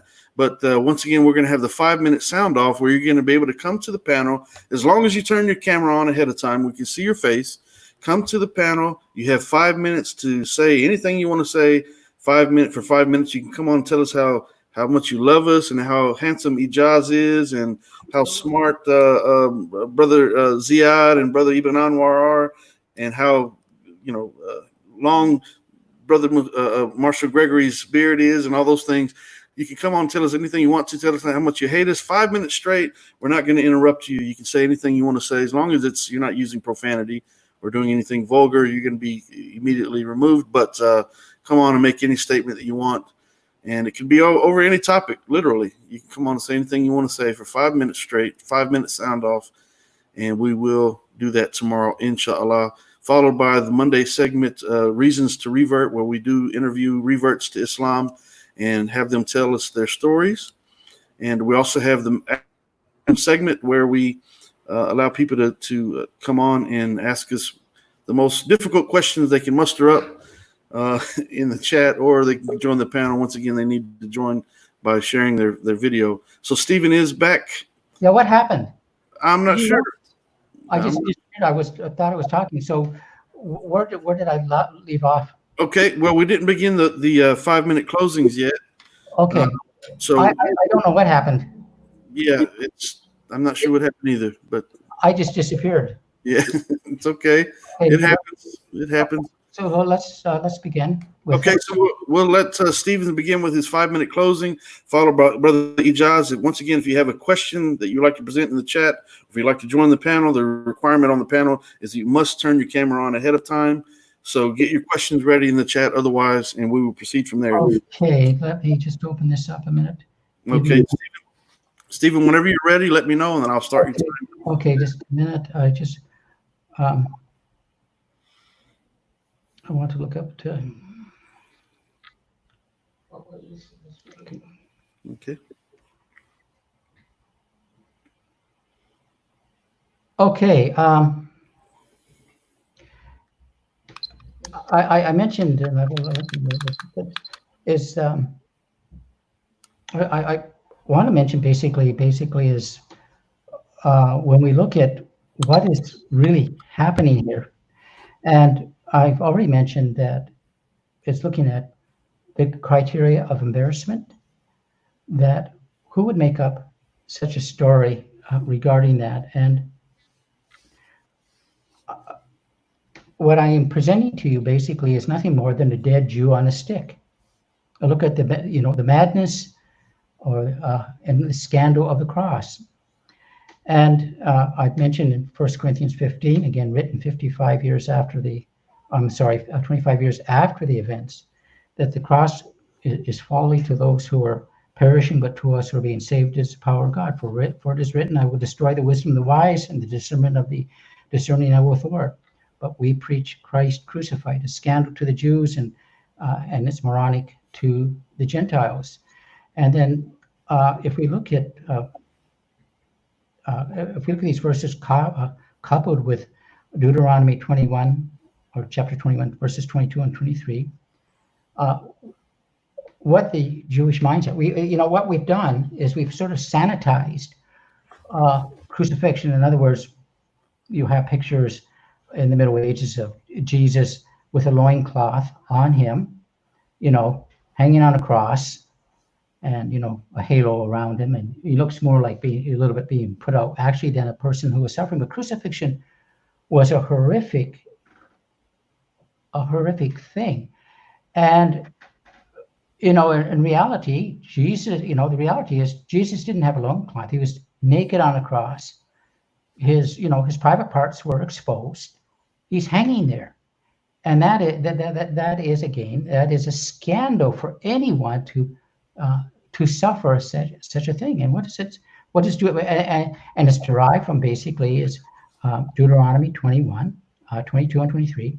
If a man has committed a crime punished by death, and he's put on a cross, and you hang him on a tree, the body shall not remain all night on a tree, but you will bury him on the same day. For a man hanged is cursed by God, and you shall not defile the land the Lord your God has given you for inheritance. So again, in the gospel accounts, Jesus is taken off the cross before the Sabbath. All four gospels, state that he was crucified. All four gospels state he rose from the dead. Paul writing in Galatians 3, for if you rely on the works of the law, you are under a curse. For it is written, cursed is everyone who does not abide by these things written in the book of the law. Christ redeemed us from the curse of the law, becoming a curse for us. Cursed is anyone who is hanged on a tree. And so, what do? Why would anyone make this up?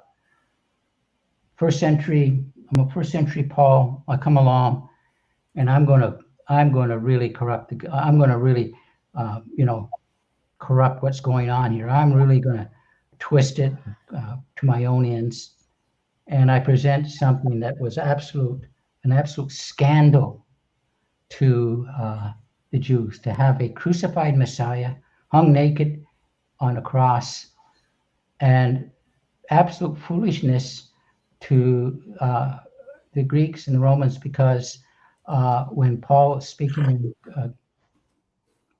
in Acts 17, speaks about basically is that when he's preaching this message, people are listening to him, they want to hear something new, but they laughed him to scorn when he talks about the resurrection, because they did not believe in any type of resurrection. And that leads us with a conclusion. What are you going to do with Jesus? What are you going to do with Jesus? If he died by crucifixion, we'll, quite frankly, then we have some real problems in the Quran, especially if in the Quran, because with that, and as Shabir Ali said, that it was possible for a Muslim to believe in the death, burial, and resurrection of Christ and still be considered a Muslim. But the death, burial, and resurrection of Christ, especially the resurrection, validate his claims that he is the Son of God. How much time do I have? You have 10 seconds, Stephen. Well, then I think that I've said everything that needs to be said on that. So I'll wait for the rebuttal, or I'm sorry, Ijaz's closing statement, and I'm looking forward to some questions from the audience, provided they're on topic. Okay. All right, and Ijaz, you have 5 minutes for your closing. Make sure you have yourself on mute there. Thank you, Kenny. You're welcome, brother. I just had my senior moment, it seems. Is my time started? Whenever you're ready, whenever you start speaking. You may begin. Thank you. So everyone, thank you for coming out tonight. What I did was pretty simple. When people tell me this is what the historians conclude, the next question which everyone must ask is, well, why do they conclude what they conclude? And in what context do they make their conclusions? So it is not enough to tell someone you need to accept conclusions, but you should not look at the methodology. You should not look at what scholars themselves say about their own methodology. What my opponent or interlocutor argued tonight was that Muslims don't understand the crucifixion. Muslims don't engage in history. The Quran is wrong. My approach, however, was, well, let's look at what scholars say, what historians in their own words say. So I read for you from a wide array of historians and from their historical works. And so what this allowed me to do was to go beyond the surface level arguments that Muslims and Christians have on this topic.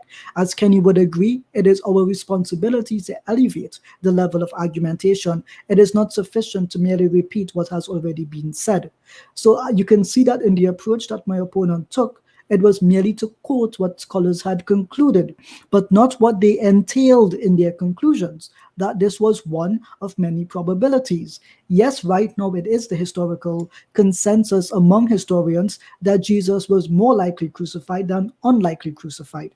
But I point this out by saying that for 2,500 years, Plato was said not to have written the historical work Phaedrus. And then suddenly, historians, in re-examining the evidence, changed their minds. And they said, no, it is as if he did write it. And now the historical consensus changed 2,500 years later. They say something else than what was originally believed. I am not asking you at home tonight to discount your beliefs or to give them up. I am asking something different. Simply listen to the methodology I spoke about, hear what the scholars themselves in their own words say about their own conclusions, and then reason about it. I present to you the claim that my colleague Stephen mentioned, that whoever is hanged on a tree is cursed. What he fails to mention here is that in that quote from Deuteronomy, I think it's chapter 21, the Barnes' commentary of the Bible mentions hanging was not a means of execution, but it is that which was done after the body had already been executed by some other mean. That is curious. Was Jesus killed by crucifixion? That is what Stephen says Paul believes. But then the way that Paul has framed the argument, he quotes Deuteronomy, and that leads me to understand he had no direct interaction with the witnesses. Otherwise, he would not have misused Deuteronomy in that way. I want to point out here as well that the historians generally agree that the way the crucifixion is presented in the Gospels is largely ahistorical. They point out, for example, when it is said that Jesus carried his crossbar for the cross.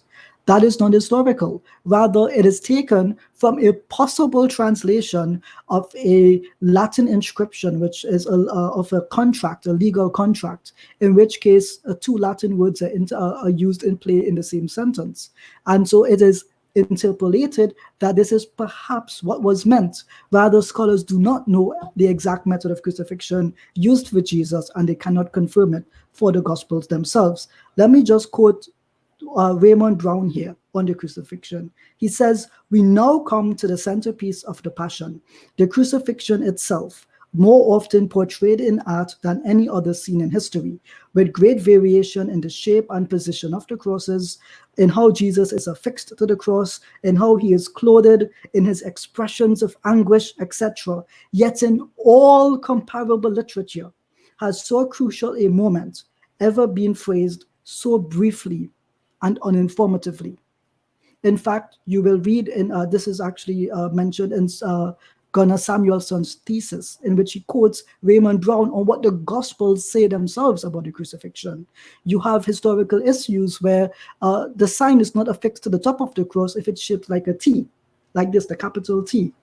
Rather, they say that the sign was hung around the person's neck. They say that what was used to punish the person is a fork that was tied behind your hands and around your necks to suffocate them in some cases. That is not what we see in the narrative in the New Testament. So I beg you, look at what the Quran says and the way it articulates its argument. Indeed, truth has come and falsehood has vanished. Thank you. Alhamdulillah. And that was your 5 minutes, brother. Okay. Alhamdulillah. So that was the end of the closing statement. So the end of the official debate. We will open up the questions to the audience at this point. And so, Brother Mukit Khan and the moderators in the chat, if you can help me to navigate through all this long list of questions in order to ask your question. Yes. So we didn't decide a length of time that we. Well, that's what I was going to ask you, brothers. I would allow Stephen to let me know because I'm sure he has a time in mind already. What do you think would work? It's up to you. Honestly, I can go all night. I don't want it to go on indefinitely, but I think that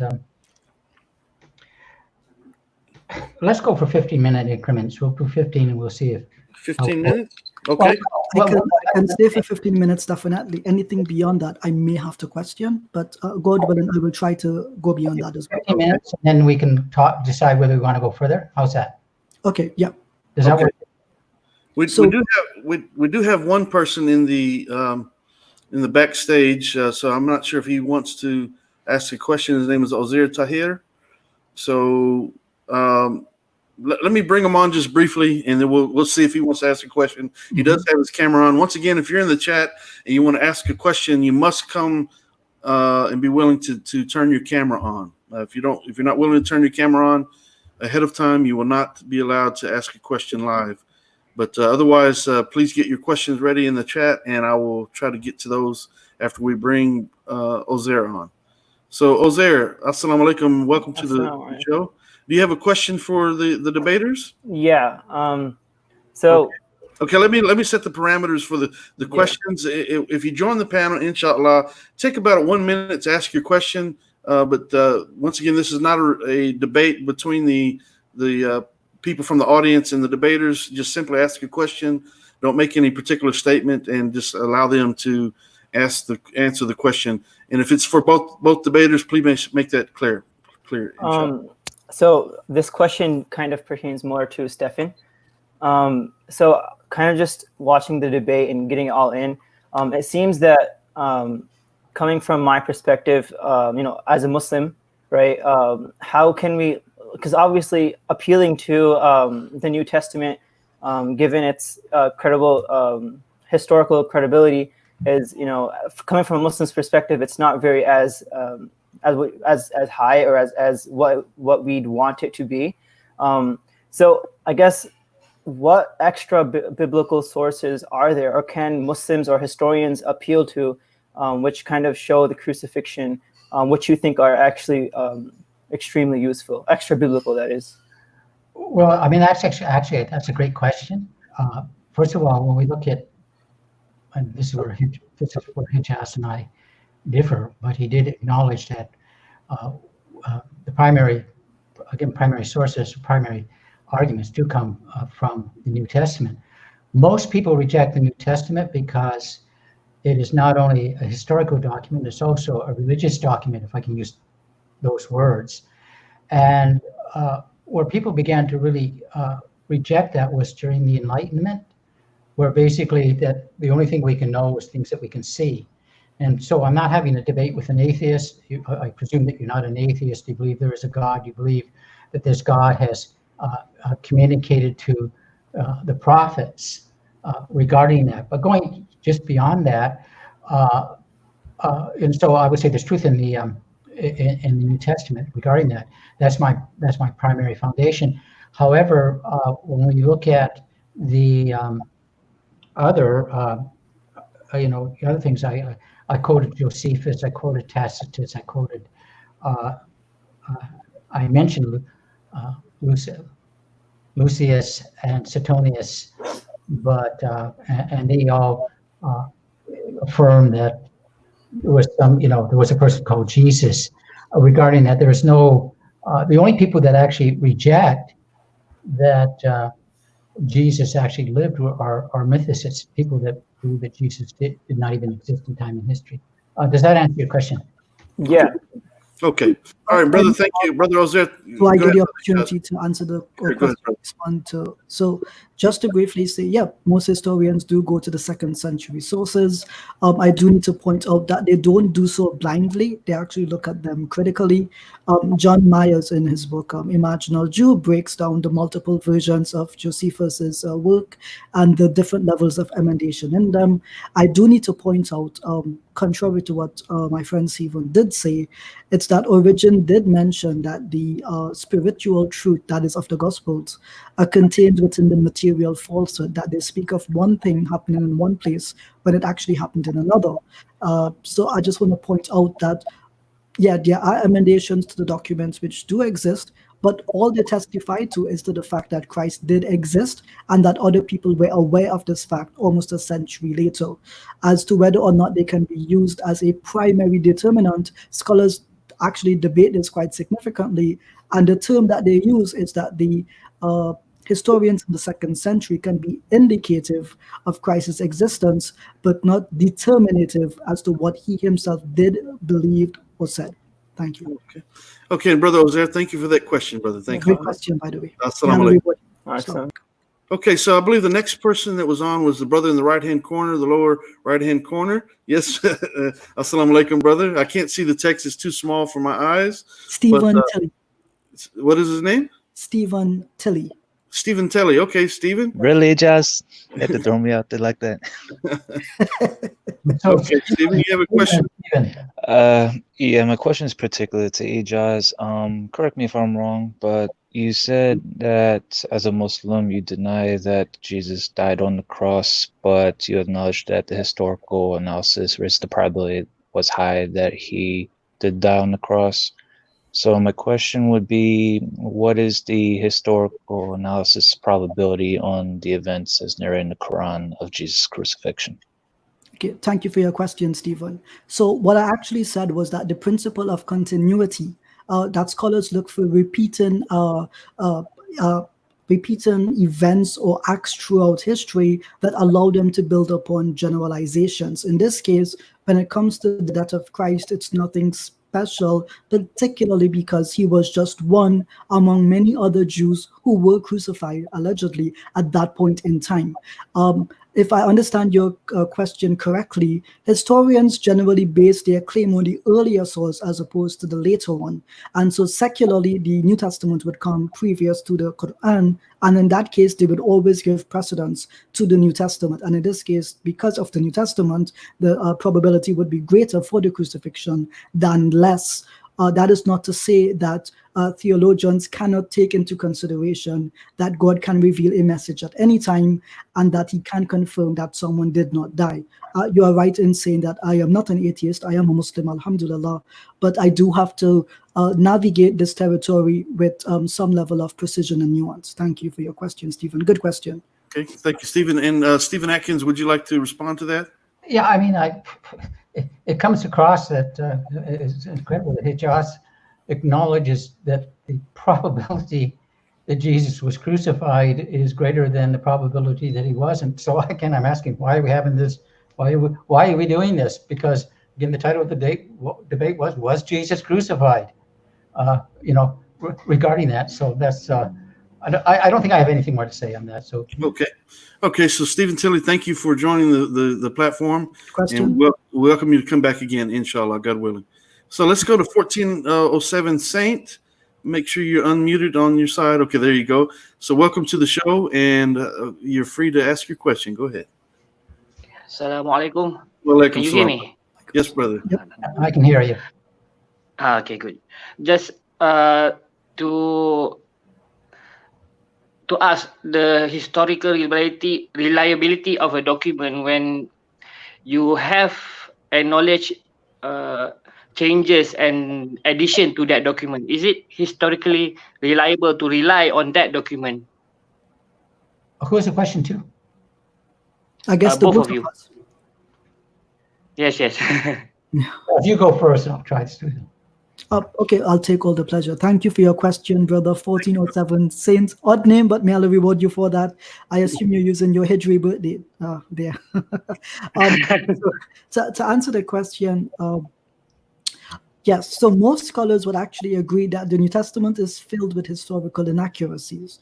Now, of course, these people are both people who belong to all faiths, not just Muslims or Christians or Jews, but everyone across the board basically states that the New Testament is riddled with historical errors. In fact, one of the errors that I believe Stephen made was that he confuses the genres of literature within the New Testament. The Gospels are not historical documents. The Acts of the Apostles is one book which is a historical document. It is written and presented as such, whereas the four Gospels are actually written as bioi, or more specifically, biographies about the life of Jesus, not specifically from a historical perspective, but from a social and theological perspective. And so they would contain statements which do not always cohere well with history.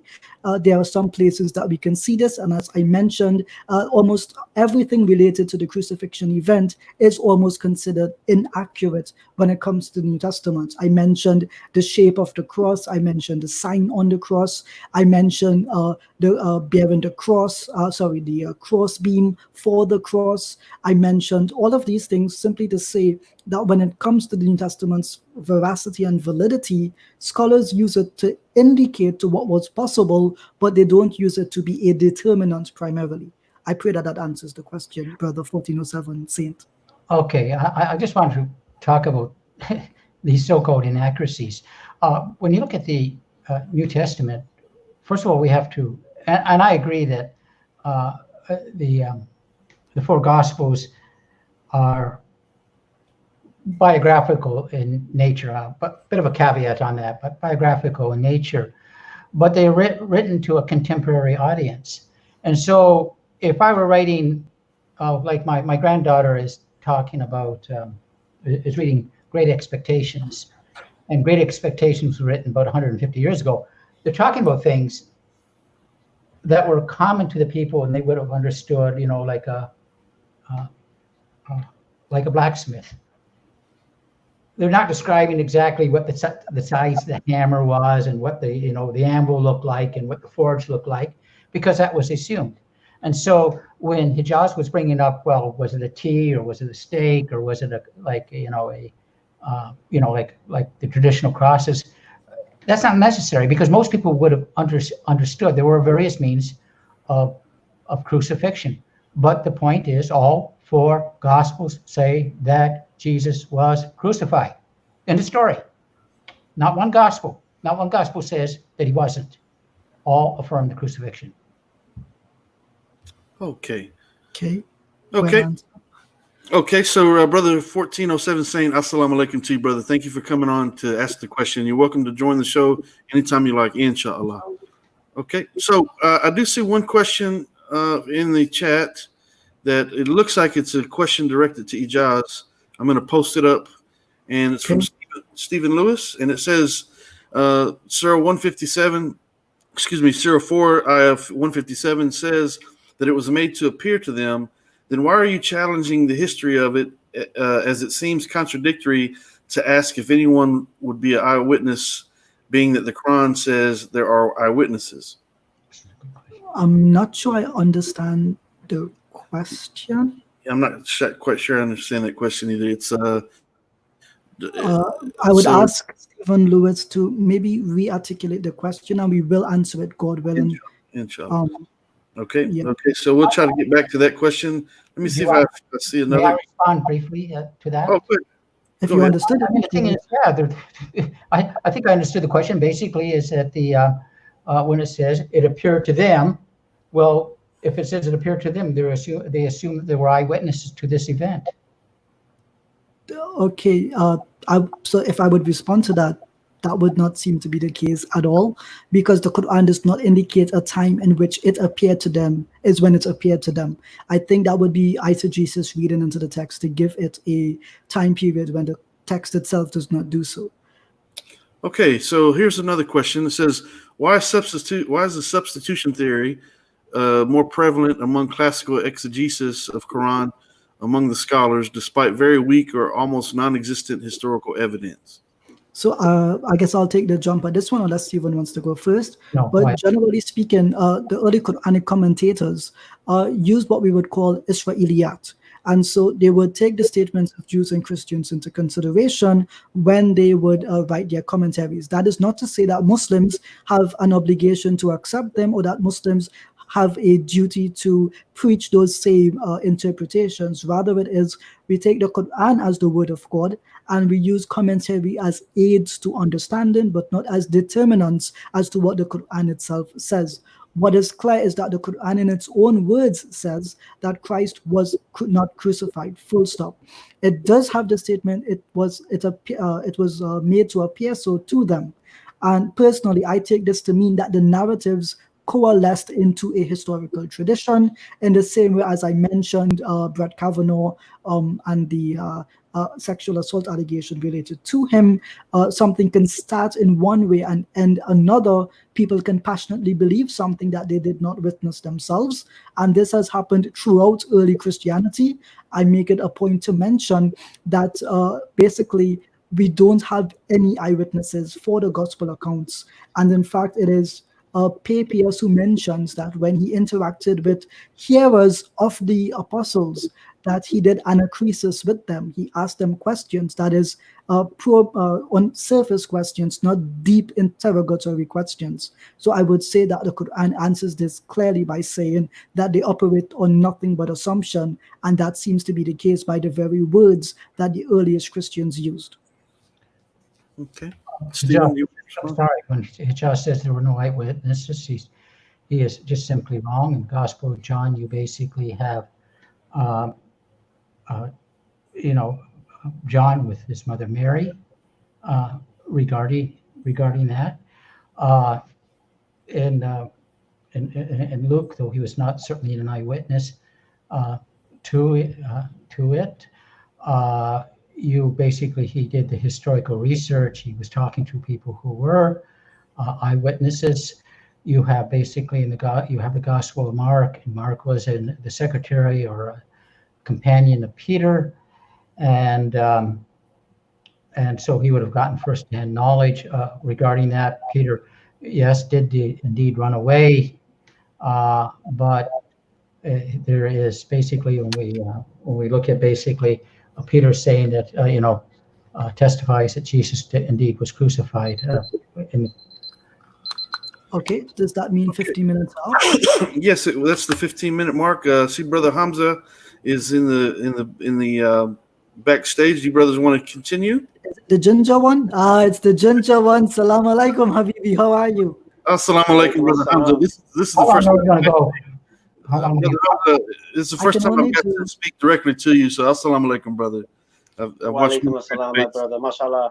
Fantastic stream you're doing here, MashaAllah. Can you hear me? I'm on my phone. I don't yes, know if it's just fine. Yep, you sound exactly like a Manchester United supporter. Stephen, if it's okay with you, can we go for 5 more minutes? And then I will actually have to leave. Okay, I'll do 5 for you. Okay. Thank you, Stephen. Okay, so I'm starting the time right now. Brother Hamza, you have a question? Yeah. Because Stephen seems to be approaching the New Testament as if it's some kind of historical information that these events actually occurred and such. So, for example, in the Gospel of Matthew, when the dead rose from the grave, like the walking dead, and went into the towns and the cities, did he believe that actually happened as an historical event?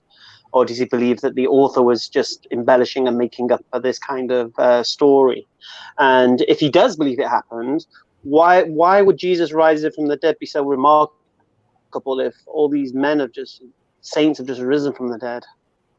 Okay, thank you, brother, for that question. Thank you, I'm Hamza. going to try to, okay, what is he, waving goodbye? I'm just waving to my friend. No problem, bro. Waving goodbye there. I'll try to answer the question to the best of my ability. First of all, No, I'm here. Don't worry. okay, first of all, I have, I'm taking this basically as an, I don't want to use the word fundamentalist, but I will say I believe in the, even the word evangelical is falling into disrepute. I believe in that the Gospel of Matthew is historically accurate regarding that. And again, Matthew was written for a particular purpose to a particular group of people to make a particular point on that. I know it's not accounted in the other Gospels, but if all 4 Gospels were exactly the same, we'd only need 1 Gospel regarding that. So there's different audiences for each Gospel. Matthew was written probably, well, it was written for basically a Jewish audience. I see you. I don't know whether you're smiling. Are you? Is it? I really. I'm laughing. Laughing at my answer? You're not answering my question. Yes, I did. No. Okay. You went into explaining why the Gospels are different. I wasn't asking why is it only in that Gospel. I asked you, do you believe it was an historical event that occurred? And if you do, which you did, okay. Then I said, what's so remarkable about Jesus rising from the dead if all these men have just risen from the dead? And why didn't Josephus write about it? Okay. Yeah.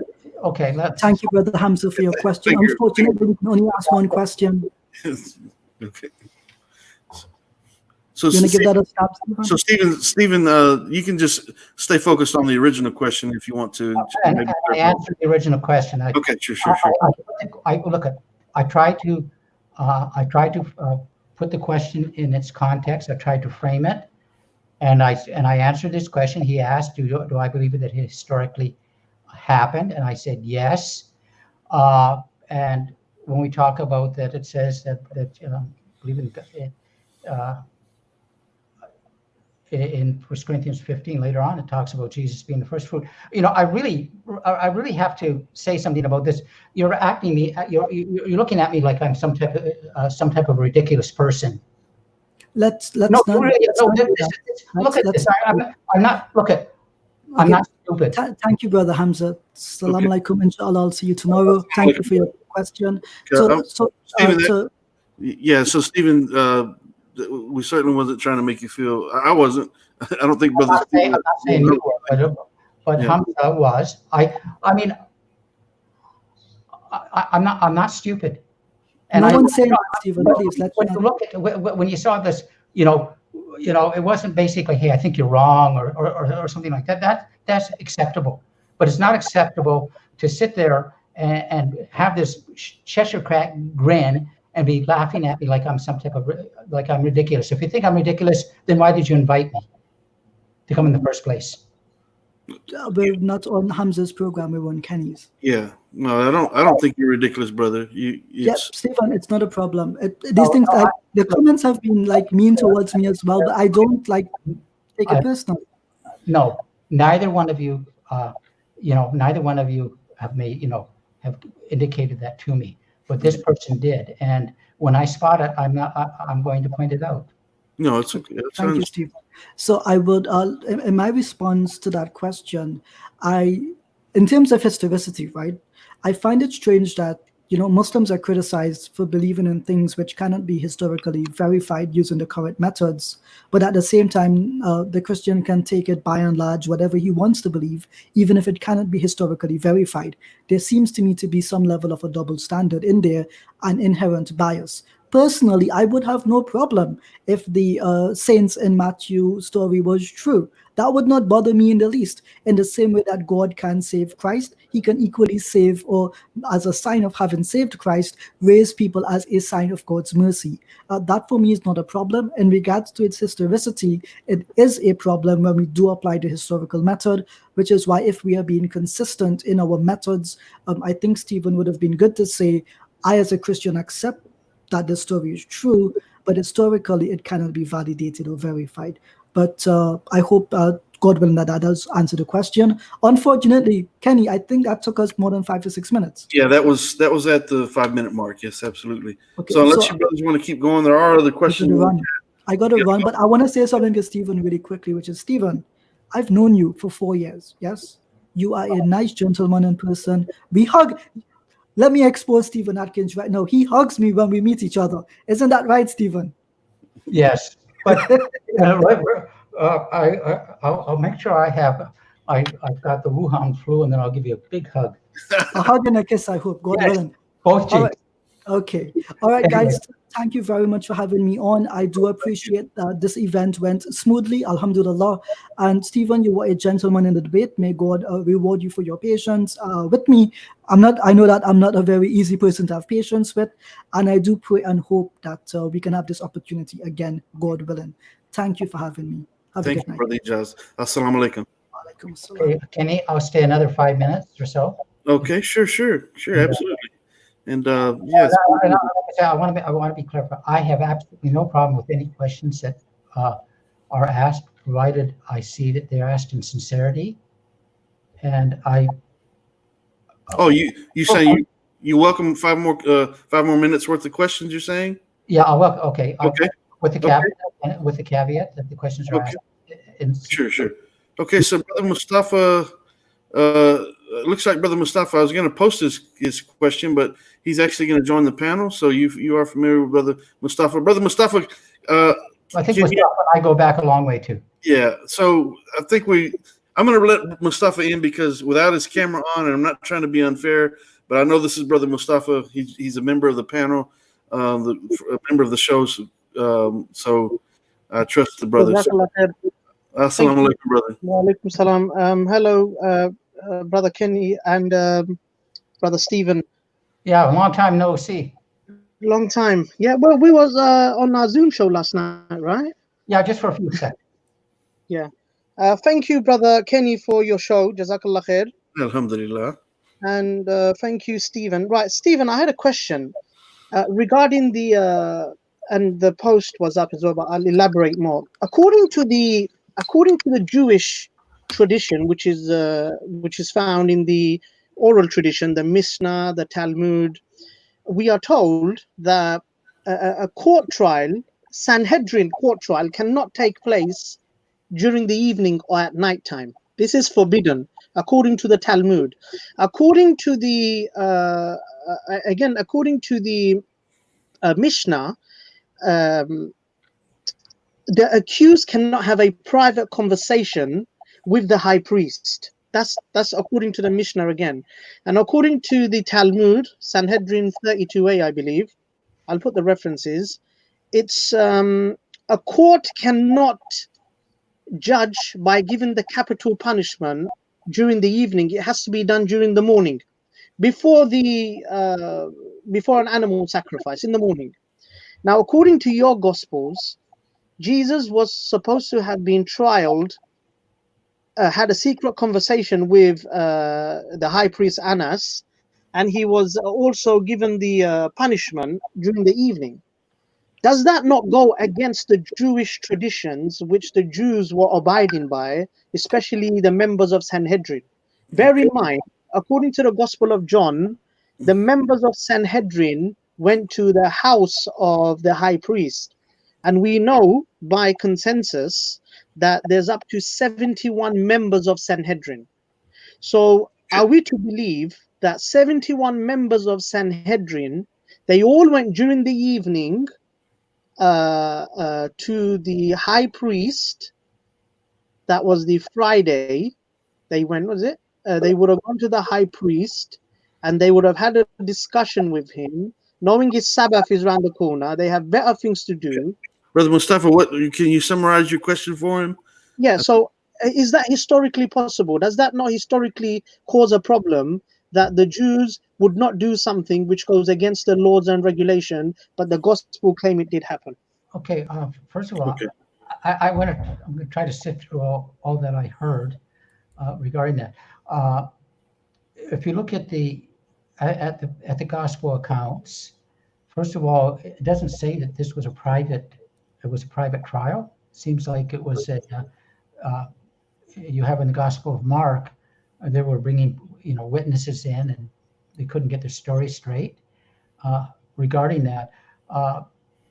Very often the house of the high priest would have been attached to either the temple courts, or it wasn't just basically what we think of as like my little apartment here where we could, no way could we get 71 people in that. The second thing is, it really doesn't say that all the Sanhedrin were there regarding that. So possibly we could just look at the gospel accounts and put that together. I think I've heard a question similar to that before.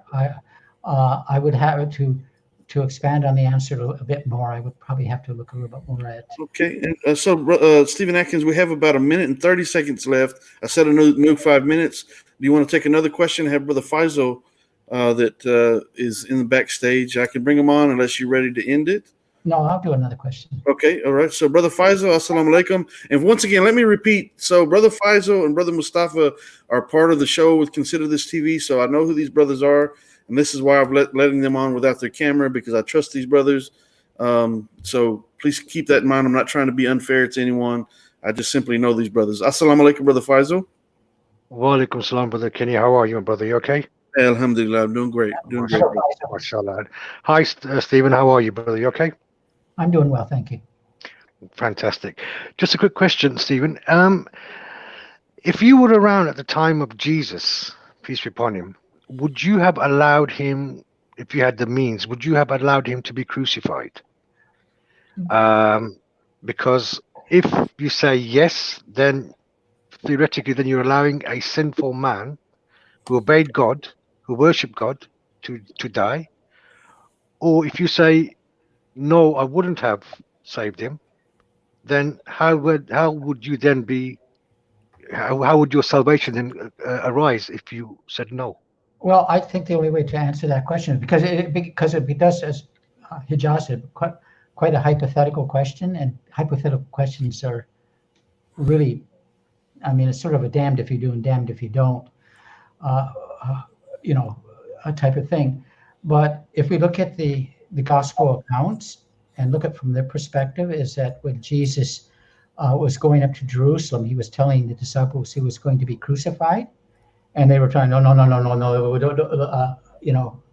far be it from this to happen to you. And actually, Peter is rebuked for making such a statement. Also, basically, when Jesus is arrested, you have Peter trying to stop that by striking out against the servant of the high priest, cut off his ear. I believe his name was Malchus. So it would have been, like I say, the understanding would have been incomplete of what was happening. They really did not understand what was happening until after the events.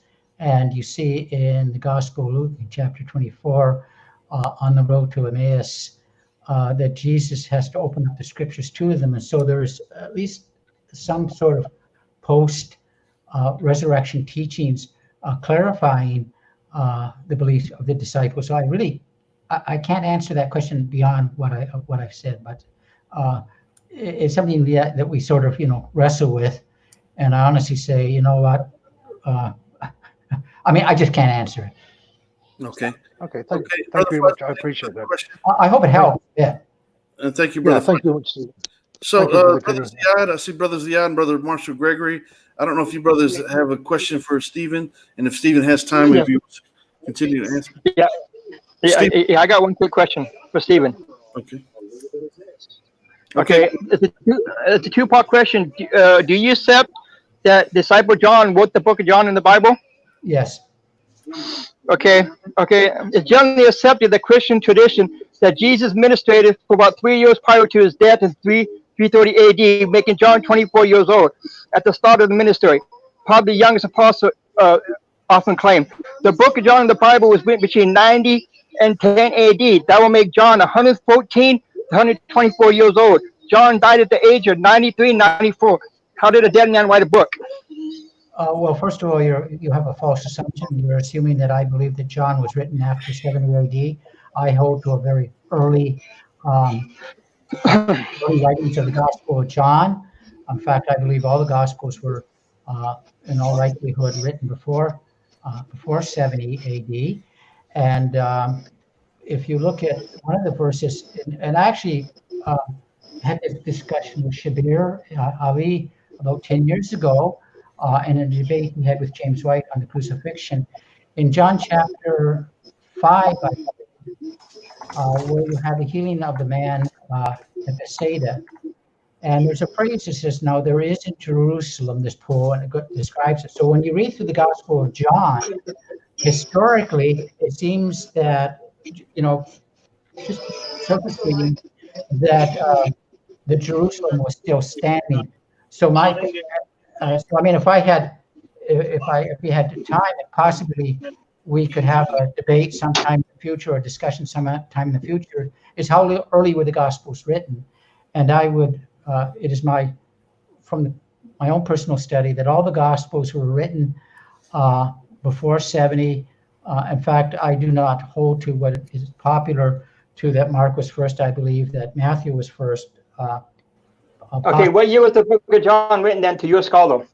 What's that? Well, I mean, excuse me. There's lots of scholarly opinion. I'm not just pulling this out of the air. My position obviously is in the minority, but there are people who believe that John was written much earlier than much earlier than 90 and probably before 70. I would acknowledge that it was probably the last gospel, but as N.T. Wright has said, we just don't know. Okay. Okay. Even if it was written, even if it was written 20 years earlier, that would make John 104. Okay. John died in 90. Sorry, where are you getting these numbers from? From your Christian scholars. Which Christian scholars? Cite the source. Okay. Huh? Well, I mean, if you're going to throw a number out at me and say Christian scholars with it, please cite the source.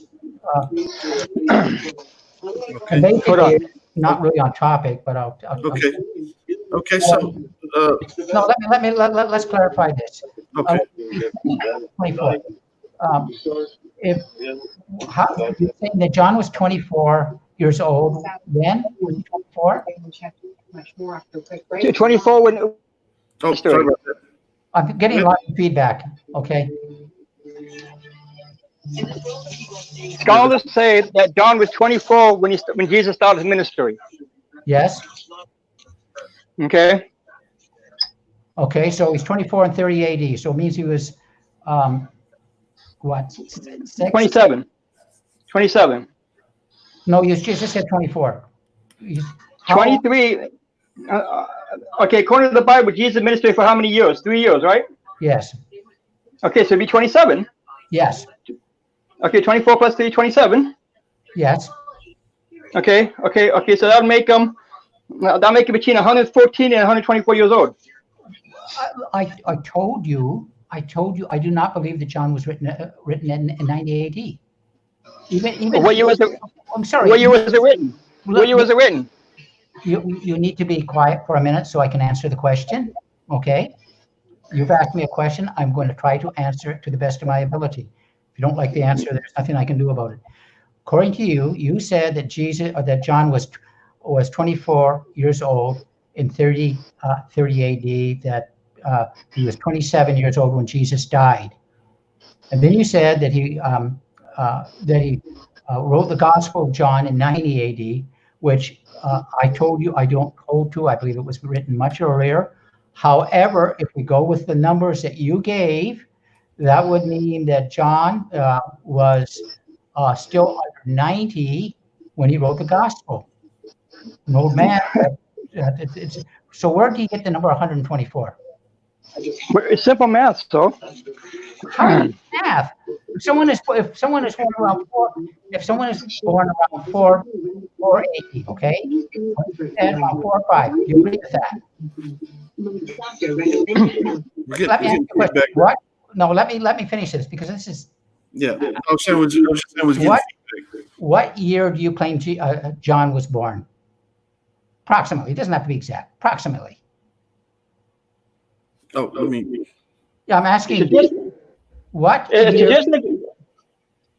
Because this is silly. What year was John born?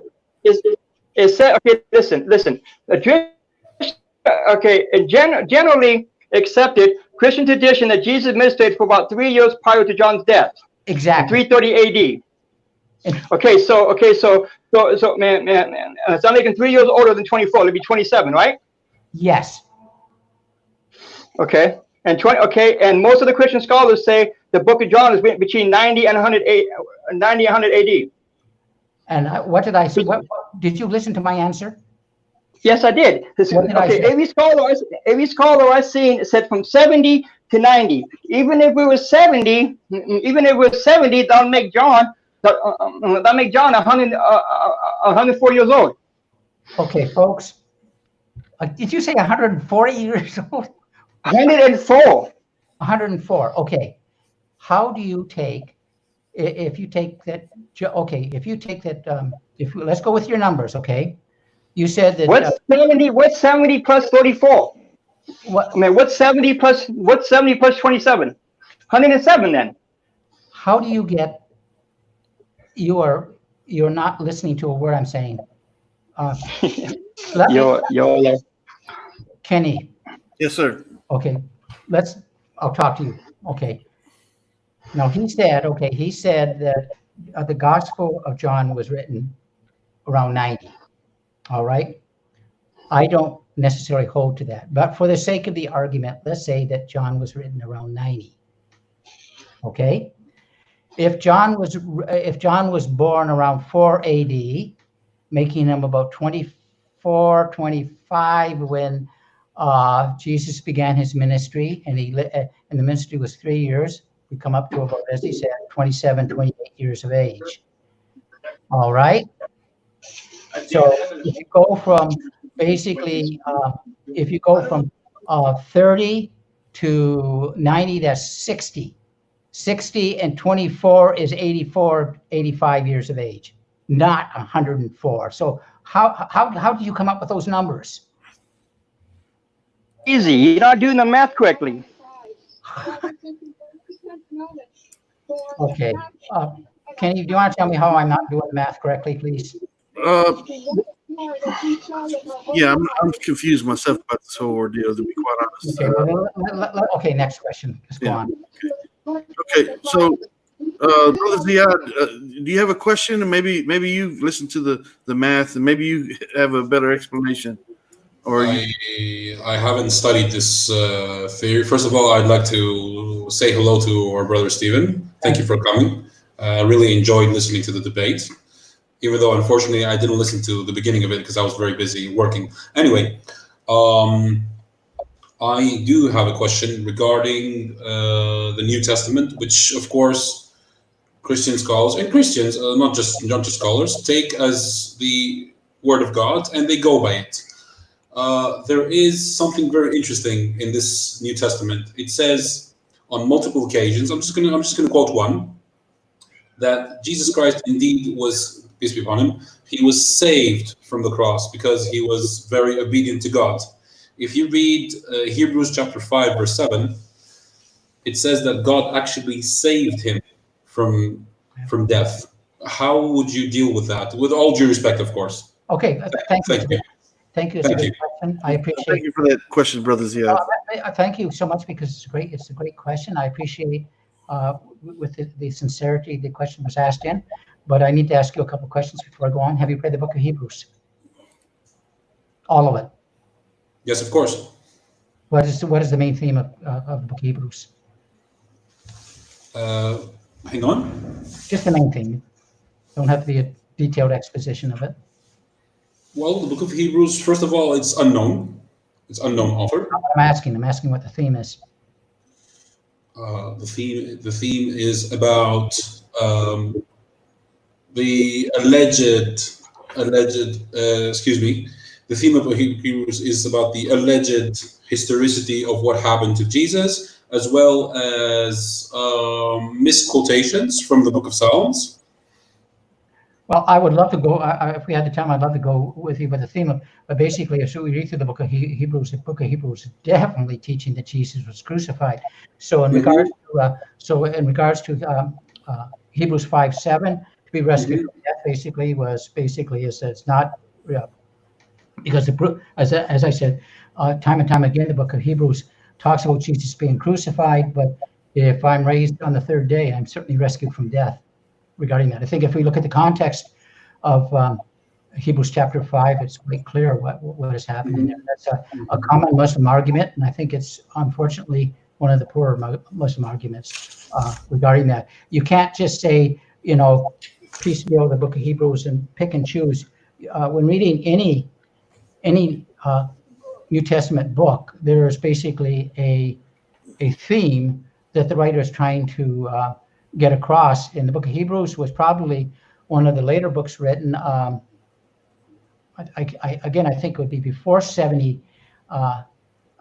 AD, but maybe 68, 69. And these Jewish believers were going through a whole bunch of persecution. They were ready to return back to Judaism. And one of the phrases that keeps coming up and up again in Hebrews is better than. So Jesus is better than the Old Testament law of prophets. He's better than Melchizedek, and it is putting that in its context. Hebrews, especially Hebrews chapter 9, again, is very clear on why Jesus needed to die. But again, thank you. The question is, like I say, it's a good question, but I think it comes from basically a misunderstanding by Muslims on what is in the book of Hebrews. Does that answer your question? I'll have to see this specific words which says that he was crucified in the book of Hebrews. But okay, no, it's there. It's there. I mean, okay. In Hebrews chapter 6, you see crucified. One thing you can use is go to Bible Gateway, and Yes. there's a little search bar in there. I mean, it'll point out every book in the Bible for you, but type in the word crucified and look and see how many times, and it'll tell you how many times it's in the book of Hebrews and direct you to each verse. Okay. Thank you very much for that. Can I say one more thing, or is sure? As long as we're among friends. As long as? As long as we're among friends. Of course. That is. I mean, and I mean, this is the first time I actually see you in person. But I really respect you, and you have all my full love and attention. Okay. I know I'm saying it from the heart. Okay. What about the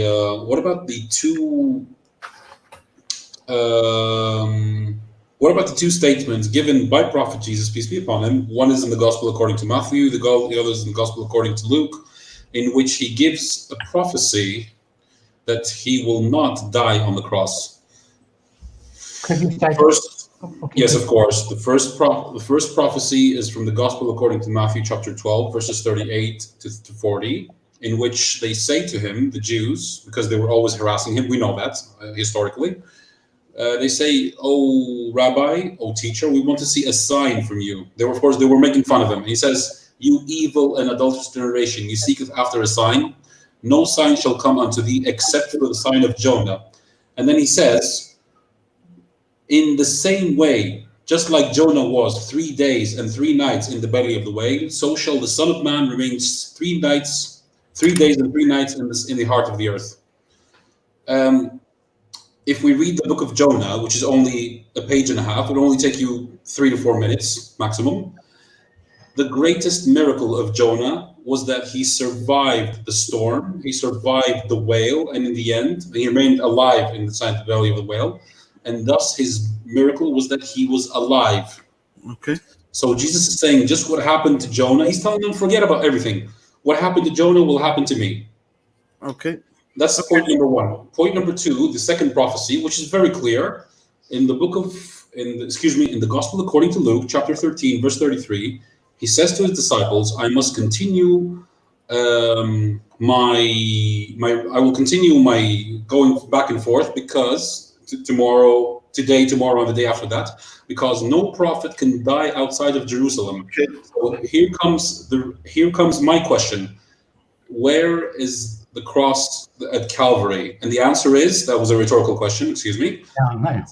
It's outside of Jerusalem. Thus, if we're going to say that Jesus died on the cross, allegedly, it means that he failed both prophecies. Okay. So and let's make that the last couple of questions there. We're at the 3-hour mark, and I think it's about time to end the stream. I have to try to do this very quickly if I can. Okay, thank you. In the 3 days and 3 nights, and I actually was prepared for the question because I received it. Actually, I owe an answer to Sadat Anwar's wife, Tabasum. She asked me that question about 4 years ago when I had my debate with Shabir on the 3 days and 3 nights. And again, it's a good question. Now, just to clarify that, are you talking about that Jonah was alive and did not die and Jesus died? Is that the framework of your question? Yes, because Jonah actually prayed to God from the belly of the whale to be saved, because he had gone against the will of God. So God punished him, and the will of God happened whether Jonah liked it or not. Okay, well, first of all, if you read the first chapter of the book of Jonah, I looked at this, and I mean, because I did struggle a bit with that. Okay, was Jesus, Jonah alive or dead? If we look at the language of it, it is the language of death. It talks about the Sheol and the depths and going below the mountains and the waters surrounding me. If you look at what the Jewish understanding of what Sheol was, it is a very accurate description of that. The second thing is that, to my understanding, is that death does not mean a ceasing to exist. So whether Jonah was alive or not, I think you can make a case for either one. I personally don't know, and I haven't studied it enough to give you on what I do. So I can't categorically say that Jonah was alive or dead. Okay, in that way. But when we look at what death is, again, to my understanding, is it does not mean we. Maybe in Muslim understanding, there's some type of soul sleep, but in the Jewish, apart from not in the what are the Sadducees believe there was some type of soul sleep, but the Pharisees believed that there was some type of consciousness after death. When we look at the parable of the rich man and Lazarus, there certainly seems to be a consciousness after death. We look at some of the one of the writings of Peter. He talks about that when Jesus died, and he descends into the depths to rescue those who are captive there. So that's how I could answer that. I think in your passage in Luke, is it Luke you mentioned, where no prophet should die outside the walls of Jerusalem? Luke chapter 13, verse 33. Yeah, with that, I think that's sort of just a general statement and not necessarily, and a principle, but not necessarily an exact historic fact, because I would believe that Jesus was probably crucified outside the city wall, but within what they would have called the precincts of Jerusalem. So the statement in itself is true. Hope that answers the question. Guys, it is getting tired with it. I appreciate this talk with this friend. He's like I said, sounds like a person that we can have a reasonable discussion with regarding. Yeah, he's a regular panelist on the show. So he's, let's talk. Maybe, like I say, maybe we can arrange, some type of panel back and forth where it's sure.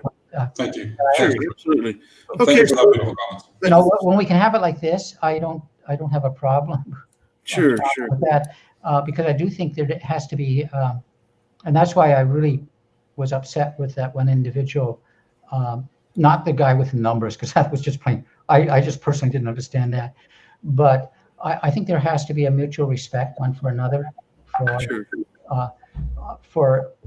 if we're condescending to one another, there's no point in having any conversation, because it's just doesn't work. Yeah, you're right, brother. Okay. All right, Stephen, thank you. You did a wonderful job during the debate, and I thank you for. Will you send me the copy of the debate so I can put it up? Yes, I will, brother. I sure will. Let me know, and then I can go through it, and I can I'll put it up unedited.